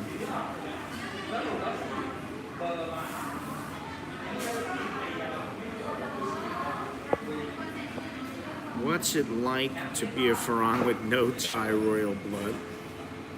I don't get that. What's I like? See, but at the end of the day, it's up to you what you really are willing to accept. I've never thought that any one person is necessarily better simply by being born. They may have a better situation, they may be better educated or not. They may have no common sense or logic, and that makes them an idiot. You know, they may expect different results from banging their head on the wall. I mean, you know, I just don't buy into all that shit. Because, you know, at the end of the day, how does it affect me right now? Now, if I'm sitting in a jail,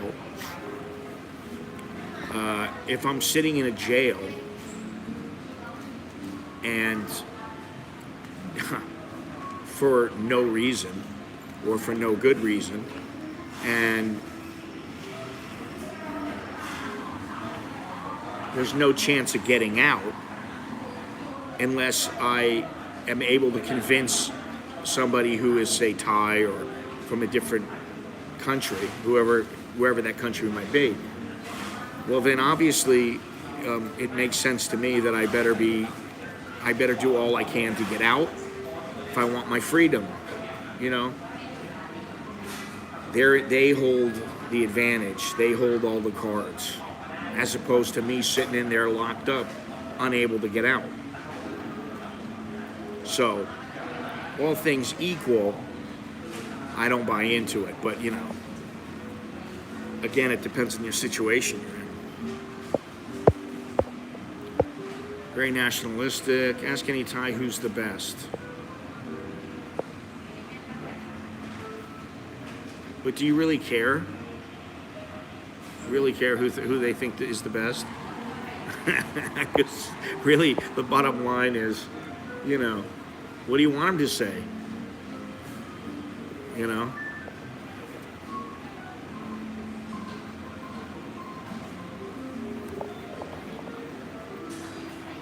Now this place is quite full. There's, I can't even count how many people are here right now. Many.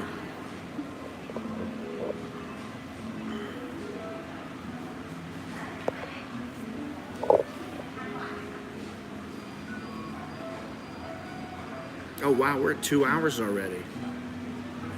I'm surprised. For some reason I thought we were like at an hour and a half. I'm like, wow, time has flown by. We need to...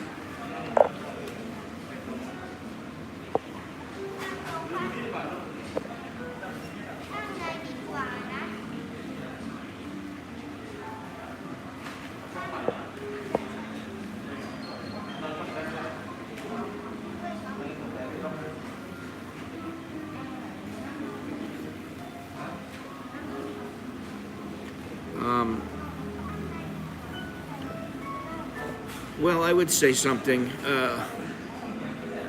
Where are the majority of my friends from? Even here. You know where they're from? America. I mean, that's the truth. So tribes stick together. And I believe what you're saying, Andy. I mean, quite frankly, I'm not in really a position to be like, best friends with a Thai person. I was very good friends with one particular guy, and then we stopped working together, and we just, that was it. Yeah. This kid's interested in what I'm doing here.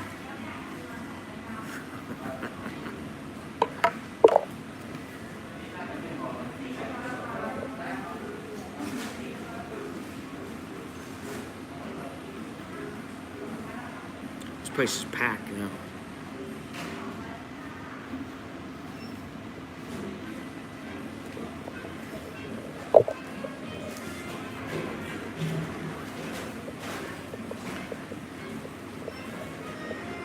And then you got people outside, people over here.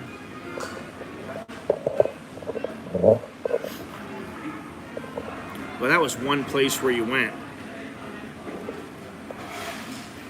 I'm actually thinking about going to see the James Bond movie, and I'm anxious to see how many stand.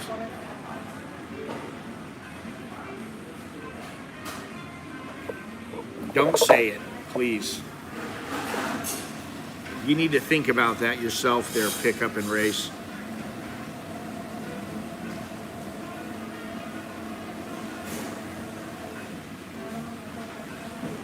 We don't need any of that kind of talk in the chat. You can get a tourist visa for a Thai wife. She had previously applied a tourist visa within the last 4 years through the mail. Offer ends at the end of the year. A tourist visa, to go to the U.S.? I don't remember how many years, but I think my wife has like 6 years left on her passport. So she's good to go, I believe.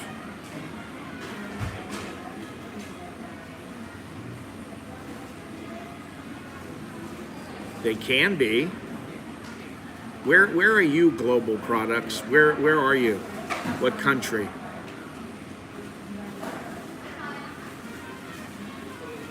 Are they warm-hearted? I mean, I find them to be warm. They're warm-hearted to me just about everywhere. I mean, and oh, that's right. Yeah, I forgot about that. Well, that's good to know. You're in the U.S. Okay. I would say, listen, even in the U.S., I have found many people to be very, very nice. I think it's when you get into serious situations, you're not quite so superficial in your encounters, that's where the difference is made. And I think you start doing business with Thais here, it's much different than if you're just, hey, how you doing? Where do you come from? Oh, okay, great. All right, I paid the money to go on my tour. I'll see you later. That's a different matter. They're fine. As long as they're a legit organization, which most of them are, then they're great. But I mean, listen, I've been to Myanmar, and Burmese people have all but one person, and that was somebody who just wanted to flaunt his authority. Cambodia, aside from the old lady who grabbed my ass without permission,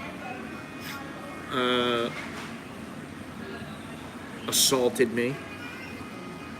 Laos, okay. Malaysia, okay. Indonesia, definitely. Hong Kong, extremely, the Hong Kongers were extremely friendly to me. So,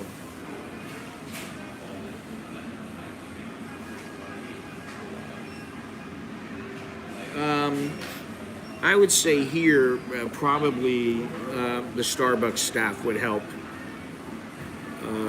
Other than that, I don't know. I mean, I haven't seen it happen very often. Yeah, exactly, Longhorns.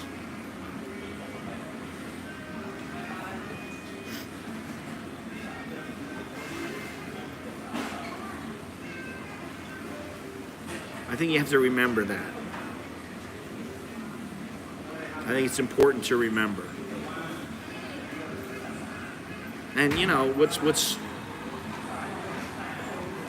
I find amazing is that you know that things are going on in certain countries, whether it's in Hong Kong, whether it was in Cambodia or Thailand before and now, Myanmar before they opened up. There's all kinds of places where things are going on in the background that you know can be extremely stressful for the population, and yet they go about their business every day, and they're generally happy and polite, and you know.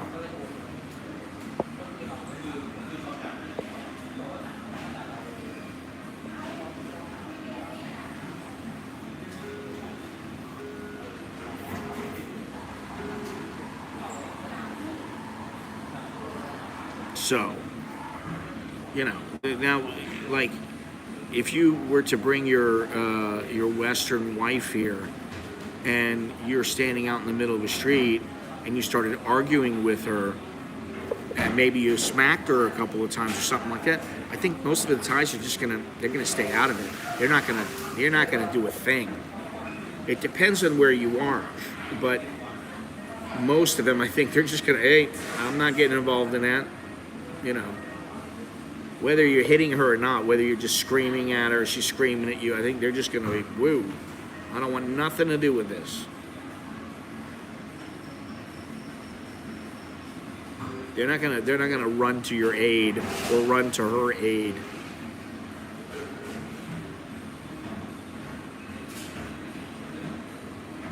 That's crossing the line.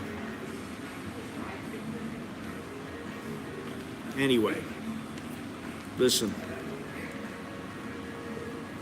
We're at we got 5 minutes left to say our goodbyes.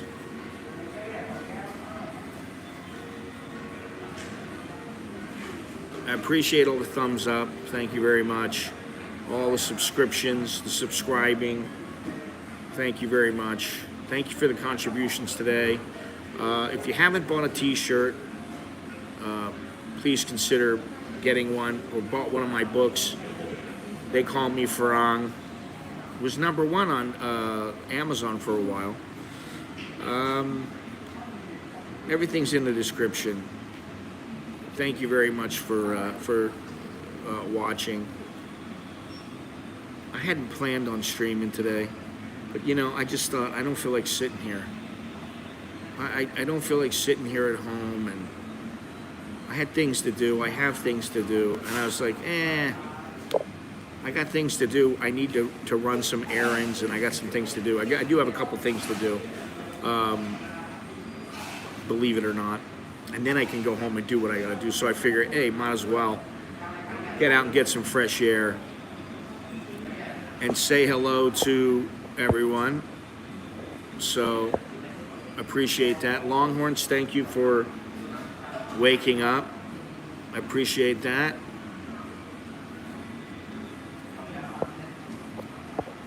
Go Hoppy.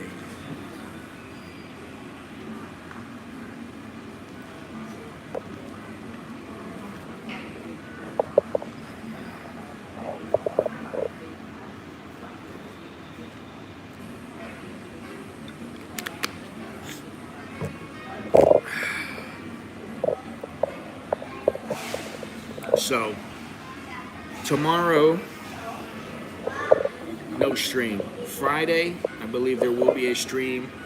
I'm not sure how we're going to go about getting to Icon Siam. It might just be a taxi, or it might be a boat, or we're not sure. Combination. I need to really sit down and look at that.